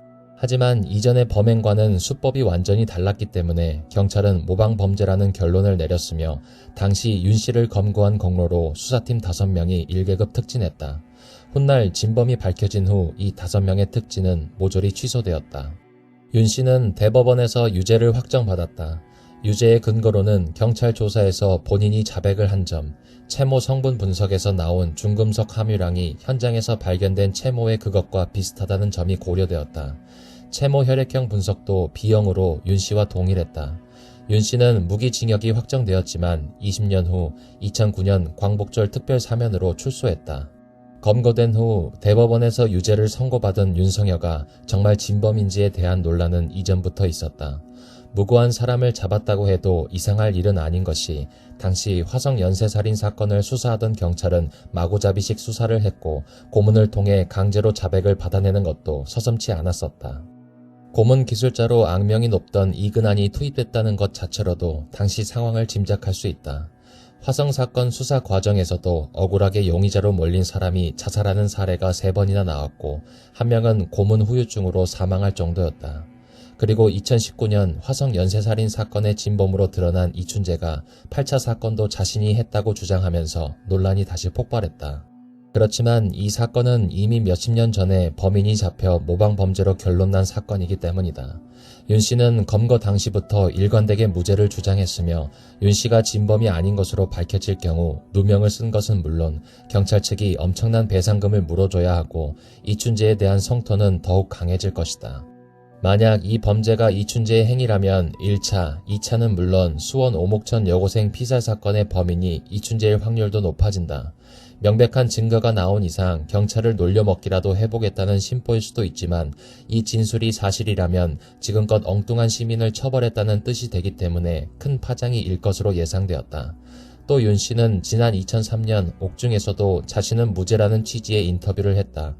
윤 씨는 재판 과정에서도 고문을 당해 허위 자백을 했다고 주장했으며 1심에서 기각당해 항소했지만 2심과 3심에서도 역시 받아들여지지 않았던 걸로 드러났다. 당시 이춘재의 신혼집은 피해자의 한두 집 건너 이웃집이었으며 이 때문에 용의선상에도 올랐으나 현장에서 발견된 음모와는 일치하지 않았기 때문에 제외되었다고 한다. 그런데 당시 국가수 조사관의 말에 따르면 혈액형이 B형이 아닌 사람은 음모를 제출했어도 조사를 제대로 하지 않았다고 한다. 수거된 음모가 너무 많고 국가수 업무가 과중해서 혈액형이 B형인 사람의 음모만 검사했다는 것이다. 이후 정말 당시에 이춘재의 채모를 조사하지 않았다는 사실이 밝혀졌다. 또 8차 사건 이후 한동안 범행이 없다가 윤 씨가 8차 사건 범인으로 몰려 구속된 후에 이춘재가 9차 범행을 시작했다는 점도 의미가 있다. 8차 사건을 이춘재가 했다고 가정하면 경찰을 피해 몸조심을 하다 엉뚱한 사람이 누명을 쓴 것을 보고 안심하고 추가 범행을 시작한 것으로 유추할 수 있다. 10월 10일 경찰의 정례 브리핑에 의하면 이춘재의 8차 사건 진술 중에 유의미한 내용이 있었다고 한다. 구체적으로는 피해자의 집 위치, 침대, 책상 위치 등 범행 현장을 정확하게 그림으로 그렸으며 피해자의 신체적 특징이나 침입 방법 등에 대해서도 범인만이 알 수 있는 진술을 했다고 한다. 8차 사건 당시 증거물은 대부분 폐기되었으나 현장에서 수거된 토끼풀과 인근에서 8차와 비슷한 수법으로 일어난 미제 강도 사건의 증거물인 창호지와 벽지를 국가수에 감정 의뢰하는 한편 당시 담당 형사들을 조사하기로 했다. 아쉽게도 시간이 한참 지나서인지 당시 수사를 담당했던 형사들 중 경찰에 남아있는 이는 아무도 없다. 한 명은 교통사고로 고인이 되었고 나머지는 전부 퇴직했다. 결정적인 증거가 외부에 유출되어 더 이상 부인할 수 없는 지경에 이르러서 어쩔 수 없이 인정한 것으로 보인다. 이춘재는 말을 바꾸지 않았으며 경찰이 정보를 은폐해서 오해를 유발했다. 경찰이 처음에 8차 사건을 제외하고 발표한 정확한 이유는 공식적으로 불명이긴 하다. 물론 그와 별개로 충분한 조사와 사실 여부 확인은 당연히 필요하다. 이전에도 유영철이 정남규가 저질렀던 이문동 살인사건을 자기가 한 것이라고 주장했던 사례가 있기 때문이다. 그러나 경찰의 필사적인 은폐에도 불구하고 시인한 이상 이제 검찰과 법원의 시인만 남은 셈이다. 한편 굳이 8차 사건은 자신이 저지르지 않았다고 주장했다가 이후에 말을 바꿨냐며 의심의 눈길을 보내는 사람도 있었지만 이는 경찰의 잘못 탓이다. 이춘재가 말을 바꾼 게 아니라 이춘재는 처음부터 8차 사건 역시 자신이 했다고 말했지만 경찰이 언론에 필사적으로 은폐한 것이다. 하지만 어떤 경로로 외부에 유출된 정황이 포착되고 더 이상 숨기려다가는 문제가 생길 것 같자 10월 4일 경찰이 8차 사건 역시 이춘재가 한 것으로 자백했다고 시인했다.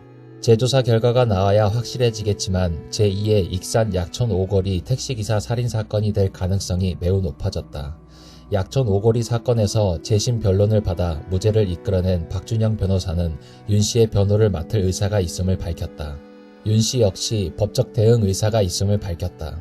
30년 전 억울한 일을 당했을 때 아무도 도와준 사람이 없었다며 신분이 노출되면 직장에서도 잘릴 수 있어 당분간 언론 인터뷰에 응하지 않을 것이라고 재심 준비가 끝날 때까진 언론 인터뷰를 하지 않겠다고 밝혔다.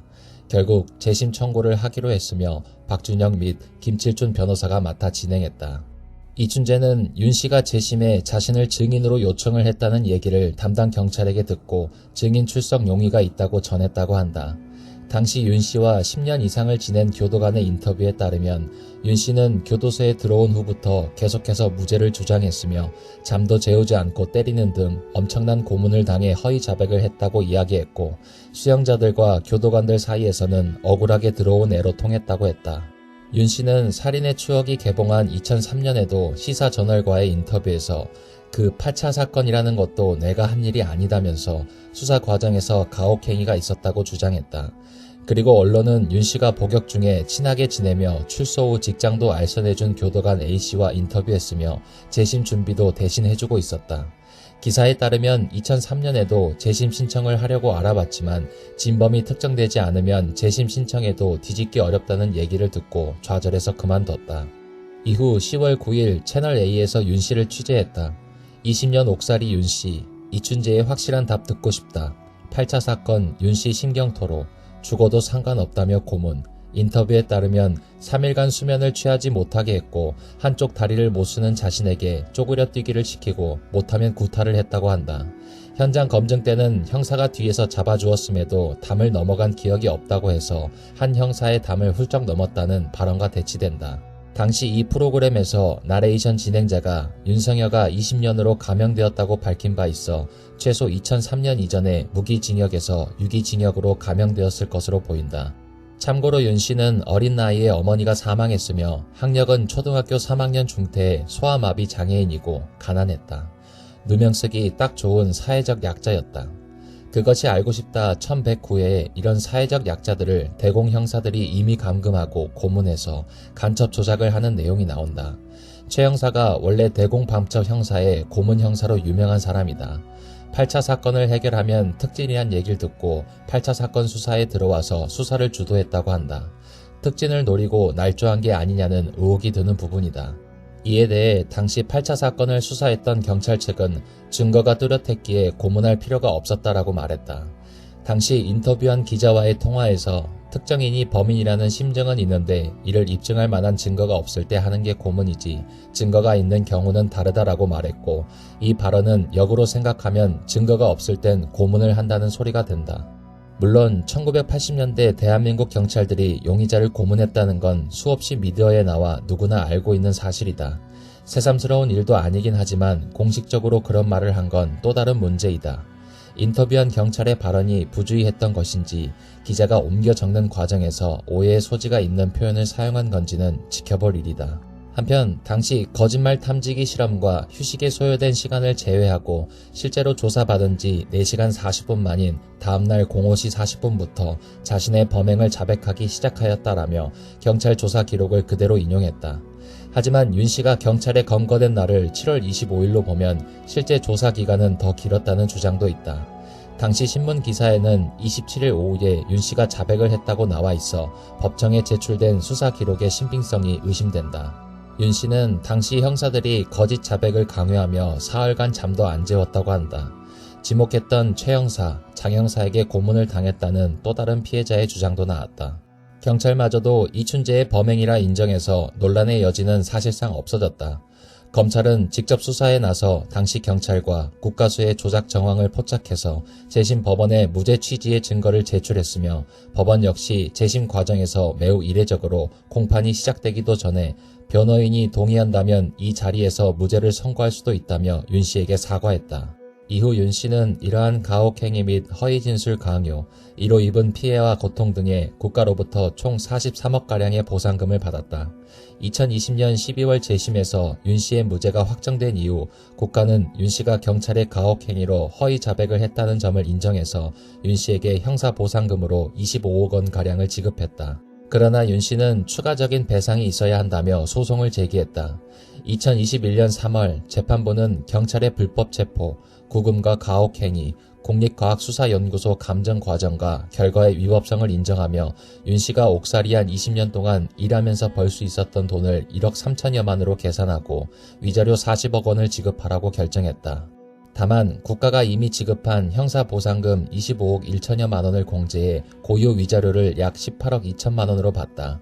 윤 씨는 여기에다 아버지의 위자료 상속분 5천만 원을 더해 모두 18억 6,900여만 원의 손해배상금을 받았고, 그의 형제 자매들은 위자료 5천만 원과 윤 씨 아버지 위자료 상속분 5천만 원을 더해 한 사람당 1억 원의 손해배상금을 지급받았다.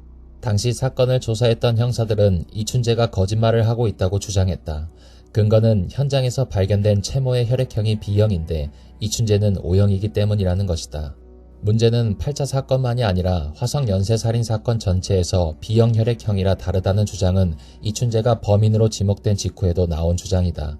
이런 경우 DNA 감식이 우선되기 때문에 그동안 수사를 잘못해왔다는 결론이 된다. 8차 사건 역시 비슷한 연장선상일 가능성이 있다. 8차만이 아니라 DNA가 일치한 5, 7, 9차도 범인을 B형으로 특정해서 수사해왔다는 것이며 30년 만에 O형으로 정정한 것이다. 이에 대한 경찰 측의 반론은 다른 사건들은 현장에 남겨진 유류품에서 남겨진 혈액형이었고 8차 사건은 정액에서 채취한 샘플이 B형이었기 때문에 다른 케이스라는 주장이다. 9차 사건도 정액에서 혈액형을 검출했다. 극히 드문 사례이긴 하지만 정액에서 분석되는 혈액형과 실제 혈액형이 다른 특이 체질도 있긴 하다. 물론 극히 드문 사례이기 때문에 진범이 이춘재로 밝혀지는 경우는 그런 희귀 케이스보단 단순히 채취 과정의 실수로 보는 게 타당하다. 그것이 알고 싶다 1189회에 따르면 이춘재 역시 1차 검사 때는 B형으로 나왔다고 한다. 당시에는 관리 연속성이란 개념이 없어 증거품을 마구 다뤘기 때문에 과학수사라고 해도 진짜 과학적이라고 하긴 어렵다. 실내에서 벌어졌다거나 이춘재 특유의 포박 방식과 다르다는 이유만으로 이춘재의 평소 패턴과 다르니까 모방범죄라고 판단하는 것은 성급하지 않았느냐는 지적도 있다. 이춘재의 범행으로 확실히 밝혀진 1989년 9월 26일 강도 예비사건 당시에도 평소 그의 야해 범행 패턴과 다르게 주택에 침입하려 했던 전력이 있는 데다 마침 이 가택 침입 시도 사건은 8차 사건 이후 오래 지나지 않은 시점이다. 만약 8차 사건도 이춘재의 범행이라면 이 8차 사건으로 한 번 가정집 침입 범행을 성공한 후 약 1년이 지나 한 번 더 시도하려다가 집주인에게 발각당해 붙잡혔던 것으로 볼 수 있다. 그리고 이춘재의 마지막 범행인 청주 처제 살인사건도 자택에서 행했으므로 그가 반드시 야외 범행을 고집했던 것은 분명히 아니다. 일각에서는 7차 사건 이후 몽타주가 나오자 경비가 강화된 상황에서 야외에서 범행을 저지르기엔 무리라고 판단했고 실내로 범행 장소를 튼 게 아닌가라는 주장도 있다. 5차 사건 때 대대적으로 언론에 보도되고 수사본부가 설치되자 6차 사건 때는 피해자를 결박하지 않는 쪽으로 범행 수법을 바꿨지만 주민신고를 받고 조사받아 겁을 먹어 수원 여고생 강간살인 사건과 7차 사건은 평소 선택하던 태안읍 일대의 범행 장소에서 거리가 떨어진 곳으로 장소를 옮긴 것처럼 이춘재는 6차에서 7차 즈음부터 자신의 범행 패턴을 조금씩 바꿔 수사를 혼란시키려는 시도를 한 정황이 보인다. 그렇기에 8차 사건이 이춘재의 범행이 맞다면 첫 번째 주택 침입 방식인 이 8차 사건은 성공했지만 1989년 강도 예비사건 체포인 두 번째만에 실패하면서 남의 집에 숨어드는 게 더 위험한 것 같으니 9차 사건부터는 원래대로 야해 범행 방식으로 회귀했다고 볼 수 있다. 게다가 8차 사건과 9차 사건의 시차가 2년이 넘기에 이춘재 역시 사건이 사람들 사이에서 어느 정도 잊혀졌을 거라고 생각했을 가능성이 높다. 범행 장소가 피해자 가족이 이사오기 전까지는 이춘재의 고교 친구가 살던 집으로 이춘재가 자주 드나들었다고 한다. 집의 구조는 바뀌었지만 건물 자체의 방 배치 등은 바뀌었을 리가 없으니 실내라도 이춘재에게 익숙한 곳이라 범행 결심을 할 만하다. 더욱이 범행 장소는 이춘재 집과 사이에 작은 언덕을 둔 거의 옆집이나 마찬가지였다. 그것이 알고 싶다 1189회에 따르면 피해자의 목에서 2차 사건 때 피해자와 비슷한 상처가 났는데 맨손으로 했다고 보긴 어렵고 장갑을 끼고 조른 것으로 보인다. 그런데 윤 씨의 진술에는 팬티를 소각했다, 다른 옷도 소각했다 등 의복에 대한 언급은 있는데 장갑은 언급이 없다. 오히려 강도 예비사건 당시 과도와 면장갑을 소지한 이춘재와 들어맞는 부분이다. 실제로 이춘재는 구두를 벗고 양말을 손에 끼고 범행했다고 진술해 헝겊에 의한 상처라는 국가서 결론과 부합한다. 훗날 재판에서 피해자를 옷으로 매듭지어 결박하는 것은 시그니처 같은 게 아니고 단순히 피해자가 반항하지 못하게 제압용으로 결박하고 소리 지르지 못하게 재갈을 물린 것뿐이라고 진술했다. 다만 이는 이춘재가 시그니처의 의미를 잘 이해하지 못한 것으로 보이는데 무의식적으로 비슷비슷한 재료를 써서 똑같은 방법으로 결박한다면 그것이 시그니처이다. 박성재 주심 판사는 이춘재의 증언 채택 여부를 끝까지 확정하지 않아 기자들을 안달나게 했다. 그러나 국립과학수사연구원에서 시간이 오래 지난 음모 감정이 어렵다고 통보하자 결국 이춘재를 증인으로 세웠다. 이춘재는 2020년 11월 2일 드디어 법정에 나와 처음으로 얼굴을 기자들에게 공개했다. 그는 자신이 진범이라며 실제 범행을 저지른 사람이 아니면 알 수 없는 사실들을 증언했다. 이 사건이 유일하게 실내에서 일어난 사건이다. 밤에 방에 들어가야 돼서 깨면 안 되니까 조심했던 기억이 있다. 당시 초저녁은 아니었고 볼 일이 있어 수원에 나간 후 밤에 진안리에 내렸는데 진안리 정류장 근처에서 우연히 아는 사람을 만나 구멍가게 앞 파라솔에 앉아 술을 먹었다. 술을 간단히 먹은 후 집으로 가게 되었는데 술을 먹은 장소에서 집까지 약 10분 정도 거리인데 걸어서 도착한 후 집에 들어가지 않고 피해자 집 쪽으로 가게 되었다. 피해자 집 쪽에 난 길을 따라가다가 피해자 집 문이 열려 있는 것을 보고 피해자 집에 들어갔다. 저희 집에서 피해자 집까지는 100m도 안 되는 거리다. 저희 집에서 한 집 건너 바로 옆집이다. 피해자 집은 옛날 집이었는데 제가 학교 다닐 때 살던 사람은 제 후배와 선배가 있었고 그 집에 자주 놀러 갔었기 때문에 집의 구조를 어느 정도 알고 있었다. 제가 알던 사람들은 고등학교 때 이사를 가서 그 집에 본토박이나 또래들이 사는 것이 아니었기 때문에 누가 사는지는 잘 몰랐다. 피해자 집 마당에 들어갔더니 정면에서 보이는 방에 불이 켜져 있는 것을 발견하고 화장실과 집 건물 사이에 공간이 있었는데 그쪽으로 들어가게 되었다. 그 공간에 들어가 보니 예전에 없던 벽돌로 급조한 식으로 방으로 쓰려고 만든 것 같은 집과 연결된 부분이 있었다.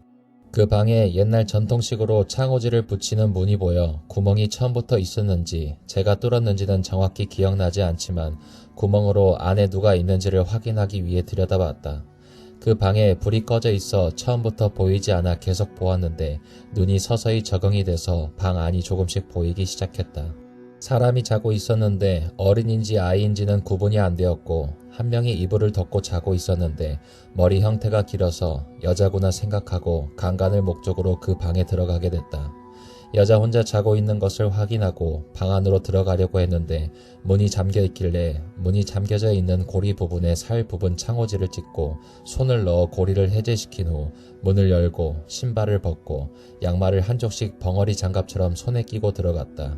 제가 들어갈 때 밟았던 발판이 광이 나는 재질이었는데 제가 발판을 밟자 발자국이 설이 비슷하듯이 허옇게 찍혔다가 없어진 것이 명확히 기억난다. 양말을 손에 끼고 들어간 이유는 지문을 남기지 않기 위해서였다. 여기는 집 안에서 한 것이기 때문에 조심했던 기억이 있다. 안쪽에서 자는 소리도 들렸고 안쪽과 제가 들어간 방이 문 하나 사이였다. 자다가 뒤척이는 소리가 들리는 수준이라서 조심했던 기억이 있다. 들어갈 때 받침대 같은 것이 있어 제가 문을 열고 들어가면서 그 받침대에 한 다리를 올리고 나머지 다리를 그 받침대에 다시 올린 후 받침대에 다 올라서면 방바닥에 다시 한 다리씩 내려서 들어갔는데 받침대와 방바닥이 어느 정도 높이가 있어 밖에서 한 번에 들어갈 수는 없는 높이였다. 방 크기는 직사각형이었던 것 같은데 어두웠기 때문에 방 구조는 정확히 기억나지 않지만 제가 피해자 배에 올라가서 강간할 때 안쪽에서 사람이 자고 있는 방과 연결된 문이 제 얼굴 앞에 있었다. 피해자를 보고 이불을 덮은 상태에서 누워있는 피해자의 목을 바로 양손으로 조르고 피해자 위에 올라타 목을 더욱더 세게 졸랐다. 양손으로 목을 잡고 엄지손가락 2개를 이용해서 더욱 힘을 주어 목을 졸랐다. 제가 이불 위에 올라가서 피해자를 올라타 목을 졸랐기 때문에 피해자의 정확한 반응은 기억 못하는데 목을 조르면 일반적으로 몸에 힘이 들어가거나 캑캑거리는 반응이 오고 계속 목을 조르면 힘이 빠지면서 축 늘어지는 게 느껴진다. 어설프게 하면 실내에서 제압이 안 될 수도 있기 때문에 더욱 세게 눌렀던 것 같고 숨을 못 쉬게 하는 게 목적이니까 피해자 몸이 늘어질 때까지 목을 졸랐다. 목을 조르면 몸이 늘어지는데 이때 조절을 잘해야 한다. 조절을 잘못하면 바로 죽는 경우도 있다. 목을 조를 때도 양말을 계속 손에 끼고 있었다. 피해자 몸이 늘어진 것을 확인하고 이불을 제끼고 제가 위에서 봤는데 키도 되게 작게 느껴졌고 체형도 작아서 초등학생쯤으로 생각했다. 이후 이불을 젖히자 피해자가 삼각 팬티를 입고 있었던 것으로 기억하는데 팬티를 다 벗기고 상의는 그대로 두고 강간했다. 소리가 나게 되면 바로 문 앞에서 자고 있는 사람들에게 들키게 되니까 다른 사건과는 달리 초긴장 상태였다. 성기 삽입 시에도 급박했던 상황이라 거의 쑤셔 넣는 식으로 해서 다른 것을 느낄 겨를도 없었다. 맨손으로 했으면 촉감이라도 있었을 텐데 양말을 끼고 있어 뭘 느끼면서 할 겨를이 없었다. 피해자의 질 안에 사정을 한 다음 피해자가 처음 입고 있던 벗겨놓은 팬티로 제 성기를 닦고 피해자도 쓱 닦았던 것으로 기억한다. 그리고 제가 옷을 입고 피해자 방에 새 팬티가 바닥에 있는 것을 발견하고 새 팬티를 피해자에게 입히고 나서 이불을 그대로 원상태로 덮어주고 피해자가 입고 있었던 제가 뒤처리를 했던 피해자의 팬티를 들고 들어왔던 문으로 다시 나왔다. 목을 조르고 강간하고 사정하기까지의 과정이 생각보다 짧았고 제가 옷을 입고 피해자에게 팬티를 새로 입히고 정리하는 과정이 더 길었던 것 같다. 그 시간 동안 피해자가 움직이거나 전혀 반응이 없어 죽었다고 생각했다. 이후 들어왔던 문을 통해 나와서 그대로 대문으로 다시 나와 집으로 가는 반대 방향으로 가면 산으로 올라가는 소로길이 있는데 소로길로 올라가서 피해자 집 담벼락 밖 풀이 우거진 곳에 피해자의 팬티를 던지고 산을 삥 돌아 집으로 돌아가서 바로 잤다. 이춘재 때문에 그 고생을 했던 윤 씨는 이와 같은 이춘재의 증언 덕분에 무죄임이 밝혀지는 묘한 상황에 혐오와 감사가 섞인 반응을 보였다. 종종 그는 그래도 이춘재에게 고맙다 라고 말했다. 한편으론 윤 씨를 잡았다는 과학수사 또한 납득이 가지 않는다는 시각이 존재한다. DNA나 지문 같은 것이 아닌 채모의 중금속 원소만으로 범인을 특정할 수 있냐는 것이다. 전직 국가수 관계자는 방사성 동위원소 분석은 범인을 좁혀가는 중요한 수단일 수 있지만 DNA 분석처럼 용의자를 꼭 집어 특정하는 기법은 아니다라고 밝혔다. 당시 윤 씨의 변호인은 채모의 중금속 원소를 증거로 채택한 적이 없었다고 맞섰지만 받아들여지지 않았다고 한다. 그리고 이춘재 역시 전기 부품 공장을 다녔기에 충분히 티타늄이 나올 수 있었다. 전문가들의 말에 따르면 채모 검사의 신뢰도는 60% 정도로 같은 환경에 놓인 사람이면 성분이 비슷하게 검출될 수 있기 때문에 현재는 사용하지 않는 기법이라고 한다.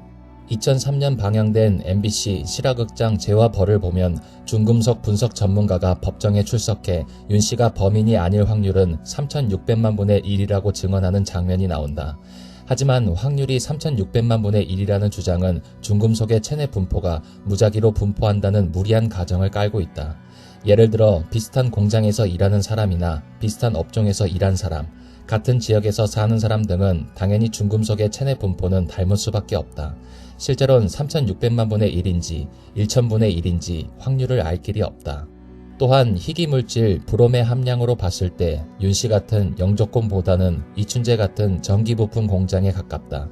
게다가 당시 현장에서 발견된 채모는 어느 게 범인이고 피해자고 피해자 가족 것인지도 확인이 안 된 상태였고 심지어 B형으로 검출된 채모와 티타늄이 검출된 채모는 서로 달랐다. 거기다 현대에는 40수는 검사해봐야 유의미한 결과로 보는데 당시 검사한 채모는 2건으로 사실상 증거 능력이 없는 수준이었다. 네덜란드 중성자 방사화 전문가 피터 보드는 원자로에서 중성자를 15회나 노출시켜 증거가 훼손되었기 때문에 증거 능력이 없다고 평가했다. 과거 유영철이 정남규의 범행을 자기가 했다고 한 것처럼 연쇄살인범들이 영웅심리나 허세를 이유로 허위 자백을 하는 경우가 있었기 때문에 일부에서는 의심하는 시선을 보냈다. 이수정 범죄심리학 교수는 이춘재의 자백이 터무니없다고 보긴 어렵다고 주장했다.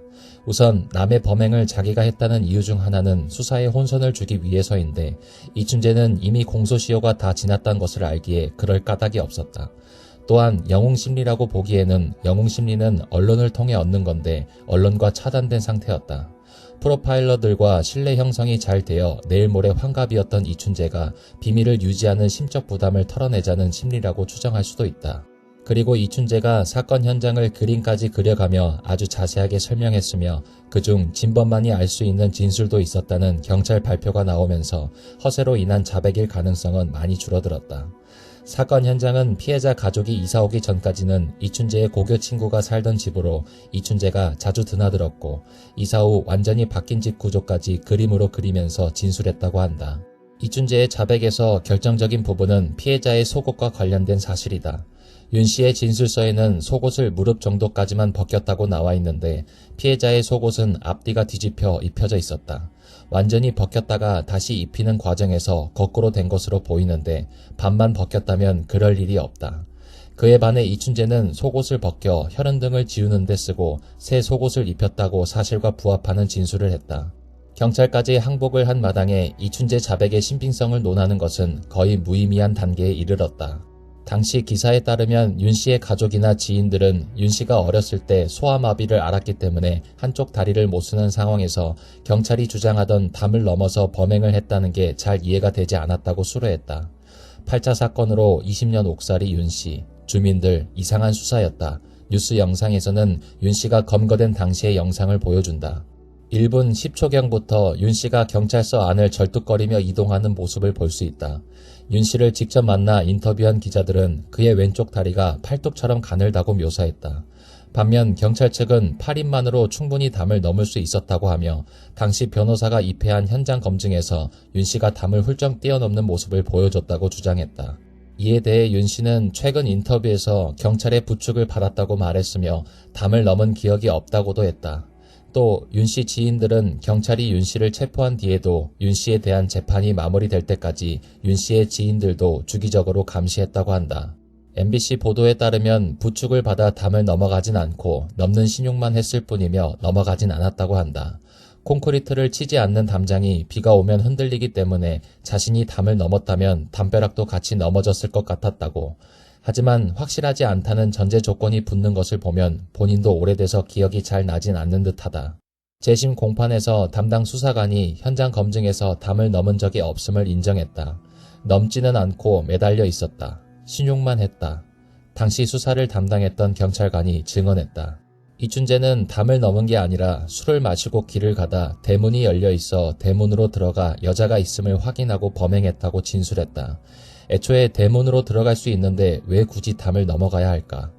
이춘재의 진술이 사실이라면 애초에 경찰은 범인이 어떻게 침입했는지조차 파악하지 못했다는 결론이 된다. 즉, 경찰이 집을 살펴보고서도 몰래 침입했으니 담 넘었을 거다 라는 편견에 사로잡혔다는 이야기다. 현장 검증은 8차 사건 수사의 신뢰도에 상당히 중요한 변수로 작용할 것으로 예상되었다. 재심 변론을 맡게 된 박준영 변호사는 이 사건이 3내 나라 슈퍼 강도치사 사건과 비슷하다고 한다. 그때도 억울하게 옥살이한 3명은 담을 넘어갔다고 하고 그들이 만기 출소 후 양심선언한 진범은 대문을 열고 들어갔다고 밝혔다. 이 사건의 재심을 맡은 변호사 역시 박 변호사였으며 범행을 저지를 때 담을 넘어가는 것이 자연스럽지 않겠나 라는 게 당시 수사관들의 생각인 것 같다면서 최근 경찰 조사에서 이춘재가 8차 사건과 관련 유의미한 진술을 했다는데 그것이 과연 피해자 자택 침입 경로와 관련이 있을지 확인해야 할 부분이라고 강조했다.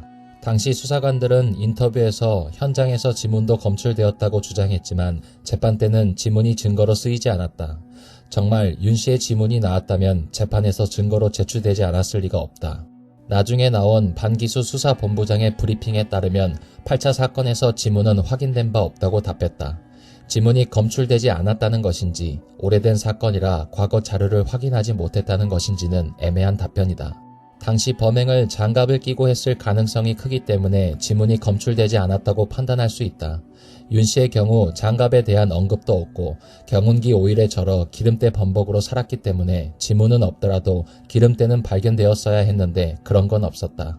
또 당시 피해자 방 책상의 족적이 증거로 제시되었는데 그것이 알고 싶다에서 나온 현장에 가장 먼저 도착한 형사에 따르면 족적 같은 건 없었다고 한다. 이춘재는 구두를 벗고 양말을 손에 끼우고 범행을 했다고 진술했다.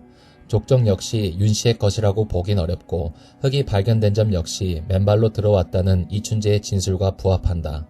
그동안 나온 이춘재의 증언과 증거들을 봤을 때 윤 씨가 누명을 쓴 것이 거의 확실시되어 재판을 담당한 재판장은 억울하게 잘못된 재판을 받아 장기간 구금이 됐다. 판사로서 굉장히 죄송한 마음을 느낀다라며 직접 사법부의 잘못에 대해 언급하기도 했다. 하지만 윤 씨는 판사님이 사과하시는 것에 대해서 공감은 해요. 공감은 하는데 그 당시 판사님들, 그분들은 저는 얼굴도 못 봤어요 라며 억울했던 심정을 밝히기도 했다. 2019년 11월 15일 윤 씨의 재검 신청 이틀 만에 경찰은 화성 8차 사건 진범 이춘재로 잠정 결론이라는 중간 수사 결과를 발표했다. 피해자의 속옷을 거꾸로 입혔다는 이춘재의 자백이 결정적이었다고 한다. 12월 12일 사건 발생 당시 경찰이 윤 씨를 범인으로 지목하는데 결정적인 증거가 됐던 국가수의 DNA 검사 결과가 조작됐다는 사실이 검찰을 통해 밝혀졌다. 12월 17일 경찰이 8차 사건 당시 담당 검사, 경찰관 등 8명을 정식 입건했다. 형사계장 등 경찰관 6명을 직권남용 체포 및 감금과 허위 공문서 작성 및 행사, 직권남용 권리행사 방해, 독직폭행, 가혹행위 혐의로 수사과장과 담당 검사 등 2명은 직권남용 체포 및 감금 혐의로 입건했다. 12월 19일 8차 사건을 재수사하던 현직 경찰 A경위가 모텔에서 숨진 채로 발견되었다. 정확한 사망 원인은 나오지 않았다.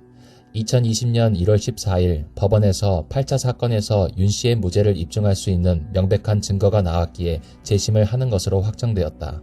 2월 6일 재심 공판 준비 기일에 검찰은 피고인의 무죄를 인정하는 기록을 제출한 데다 재판부는 변호인이 동의한다면 이 자리에서 무죄 선고 가능성이 높다고 했고, 피고인이 억울한 재판을 받고 장기간 구금된 것에 대해 법원의 판사로 근무하고 있는 사람으로서 굉장히 죄송하게 생각한다며 이례적으로 사과했고 윤 씨의 무죄를 사실상 확정지었다. 8월 11일 전직 형사 심아무개가 증인으로 출석했다. 애먼 사람 인생을 망쳐놓은 바로 그 가해 경찰이다.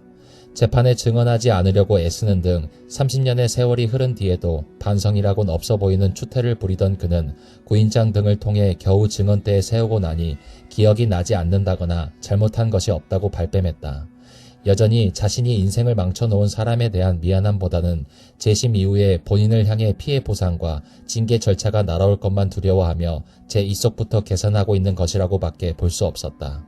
이리저리 말을 돌리던 그는 변호인의 호소, 강곡, 회유, 마침내 호통까지 이어지고 나서야 진술서 조작을 인정했다.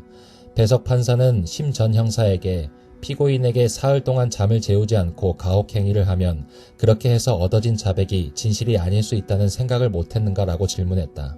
형사는 100% 범인이라고 된 상황이라서 라고 우물거리고 겨우 윤 씨에게 사과한다고 말했다. 윤 씨는 변호인 증인 신문 때 본인이 직접 할 말이 있다며 우리 사회에 사과할 생각은 없냐라고 물었다. 변호인이 그의 어깨를 다독였다.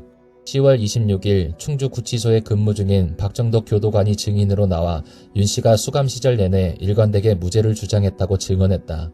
이미 형이 확정된 범죄자가 그렇게 일관되고 진지하게 무죄를 주장하는 경우는 27년 교도관 생활 동안 처음 봤다고 말했다. 범죄 사실 일부를 부정하거나 오히려 과장하는 경우는 있어도 윤 씨처럼 결백을 호소하는 태도는 이례적이었다는 것이다. 12월 17일 이 사건의 재심 선고 공판에서 과거 수사기관의 부실 행위로 잘못된 판결이 나왔다며 윤 씨에게 무죄를 선고했다. 판사는 왼쪽 다리에 장애가 있는 윤 씨를 배려해 재판 도중 굳이 일어날 필요가 없다고 알려줬지만 마지막 선고 직전 윤 씨는 끝내 스스로 일어나 곧게 섰다.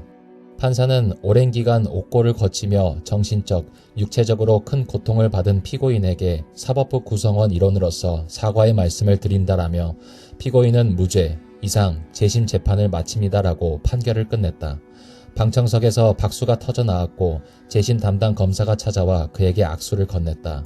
경찰은 재심 결과가 나오자 재심 청구인을 비롯한 피해자, 가족 등 관련된 모든 분들께 머리 숙여 사과드린다며 뒤늦게나마 재수사를 통해 연쇄살인 사건의 진범을 검거하고 청구인의 결백을 입증했으나 무고한 청년에게 살인범이라는 낙인을 찍어 20년간 옥살이를 겪게 해 큰 상처를 드린 점 깊이 반성한다는 입장을 냈다.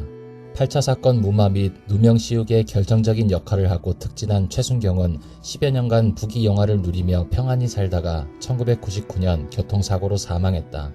그리고 아직 생존한 당시 동료들은 나는 모른다, 나는 아니다, 다 걔가 지시했고 주도했다며 이 사람에게 모든 책임을 일방적으로 다 떠넘겼다. 재심 재판 과정에서 가해 경찰관들이 증인으로 나온 날 누명 피해자 윤성현 씨는 하얗게 질렸고 점심도 먹지 못했지만 화장실로 들어가 구토를 했다고 한다. 30년이 지나도 트라우마는 나아지지 않는 법. 그래도 증인신문 내내 그들의 얼굴을 똑바로 바라봤다. 청주에 사는 윤 씨는 공판이 열릴 때마다 일하는 공장에 휴가를 내고 수원의 법정에 출석했다. 공판은 한 달에 한두 차례 열렸다. 2600km가 넘는 여정이었다. 그는 아직 자가용도 운전면허도 없다. 재판을 마치고 청주로 돌아오면 다시 공장에 출근해야 했다. 카시트 공장에서 일하는 그는 밤샘 야간 근무와 주간 근무를 이교대로 반복한다. 연차를 재판에 모두 다 썼다고 한다. 피해자의 부모는 세상을 떠날 때까지 딸의 사망 신고를 차마 제 손으로 하지 못했다고 한다.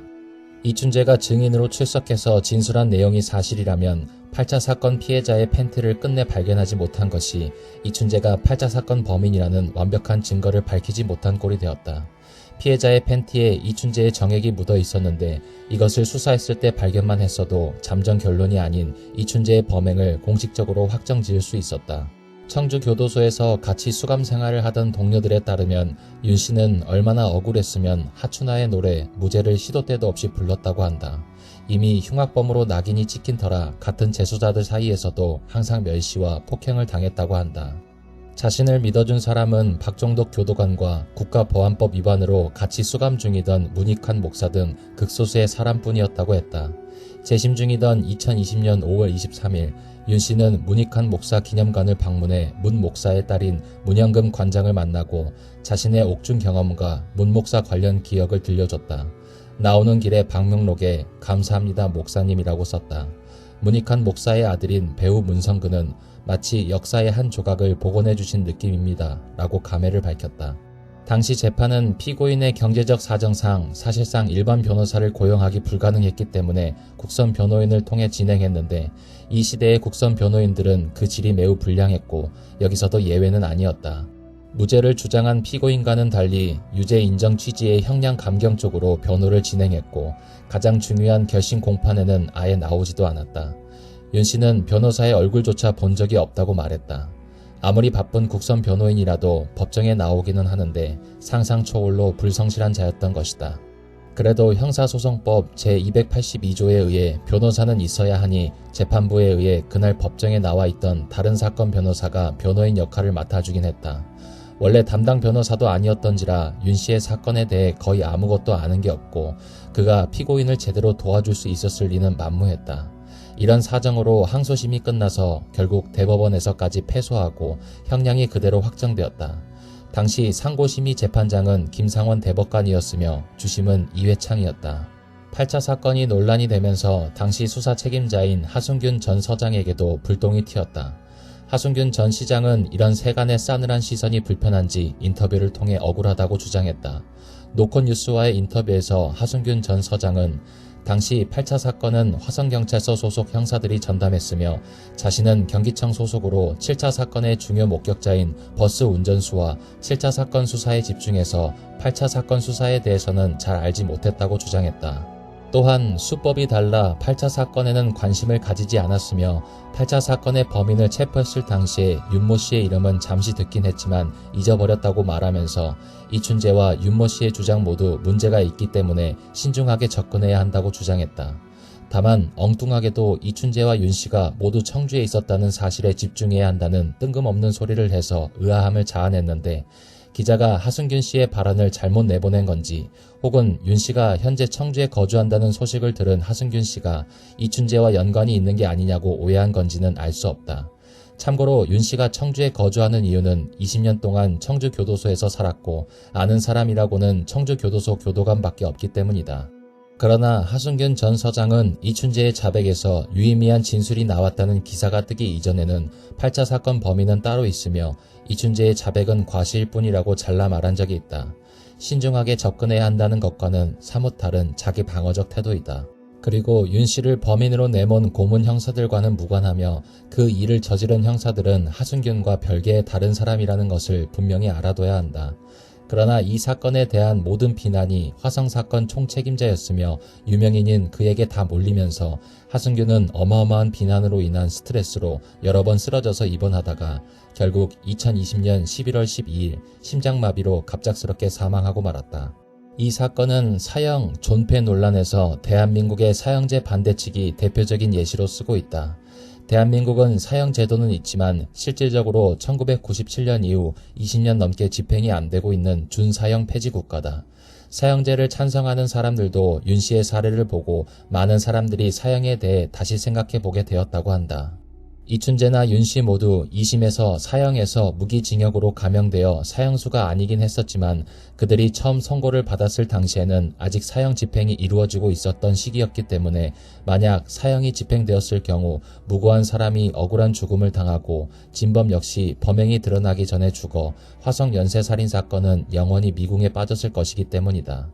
한편 논란의 여지가 없이 증거가 확실한 범인이라고 생각되는 인물만 사형시키면 되지 않느냐는 반론도 있지만 이 사건의 윤 씨도 당시에는 과학수사의 결정체라며 증거가 확실한 범인으로 취급당했다는 것을 잊지 말아야 한다. 사형제 시행을 찬성하는 사람들이 자주 하는 주장 중 하나가 유영철이나 정남규 같이 누가 봐도 명백하고 본인도 시인한 흉악범들 대상으로 사형제를 시행하자는 것인데 애초에 법치주의 국가의 법정에서 살인범이라고 단정하는 것은 누가 봐도 명백한 증거들이 종합되어서 내려지는 판결이다. 즉 똑같이 살인을 저질렀지만 한 명은 명백하고 다른 한 명은 애매모호한 면이 있는데 일단 둘 다 유죄를 때리고 전자는 사형을 하자는 식의 판결 따위는 나올 수도 없고 나와서도 안 되는 것이다. 지금 와서야 방사선 동의원소 감별법이 매우 부정확하다고 알려졌지만 90년대에는 최첨단 수사기법이었다. 또한 들깨가 아이를 물어갔는데 엉뚱하게도 부모가 자식 살해범으로 몰린 호주의 딩고 사건을 보면 알겠지만 편견을 가지고 수사할 경우 법의학 분석 결과조차 왜곡되는 경우가 있다. 윤석열 사건에서 중요한 것은 아이러니하게도 죽어 마땅할 진범인 이춘재 역시도 사형당해서 죽지 않았기 때문에 윤석열 씨의 억울함이 풀릴 수 있었다는 사실이다. 윤석열 씨가 옥살이를 시작하고 출소한 뒤에 진범이 밝혀지기까지 무려 30년이 넘는 세월이 지날 동안 당사자들을 제외한 그 누구도 이 사건의 범인이 윤석열 씨가 아닌 다른 사람일 것이라고 생각하고 재수사를 진행하지 않았다. 이춘재가 미궁에 빠져있던 사건의 범인임이 드러난 후에 이 사건도 자신이 저질렀다고 자백했기 때문에 빠르게 재심이 이루어질 수 있었다. 추후에 과학기술이 발전해서 이춘재 없이도 윤석열 씨의 무죄를 입증해 줄 수 있는 증거가 나온다고 가정해도 이미 판결과 형 집행까지 진작에 끝났던 사건이기 때문에 이춘재가 지금까지 살아남아서 자백하는 것에 비해 소요 시간이 훨씬 오래 걸릴 가능성이 매우 높다. 즉, 이 사건은 억울하게 죽을 수도 있었던 사람과 죽어 마땅한 흉악한 범죄자가 모두 사형되지 않았기 때문에 진실이 밝혀질 수 있었다. 10월 15일 윤 씨는 라디오 채널 CBS의 프로그램 김현정의 뉴스쇼와 인터뷰를 했다. 윤석열의 무죄 판결이 나온 2020년 12월 17일 KBS 다큐 인사이트에서 이 주제를 다루었다.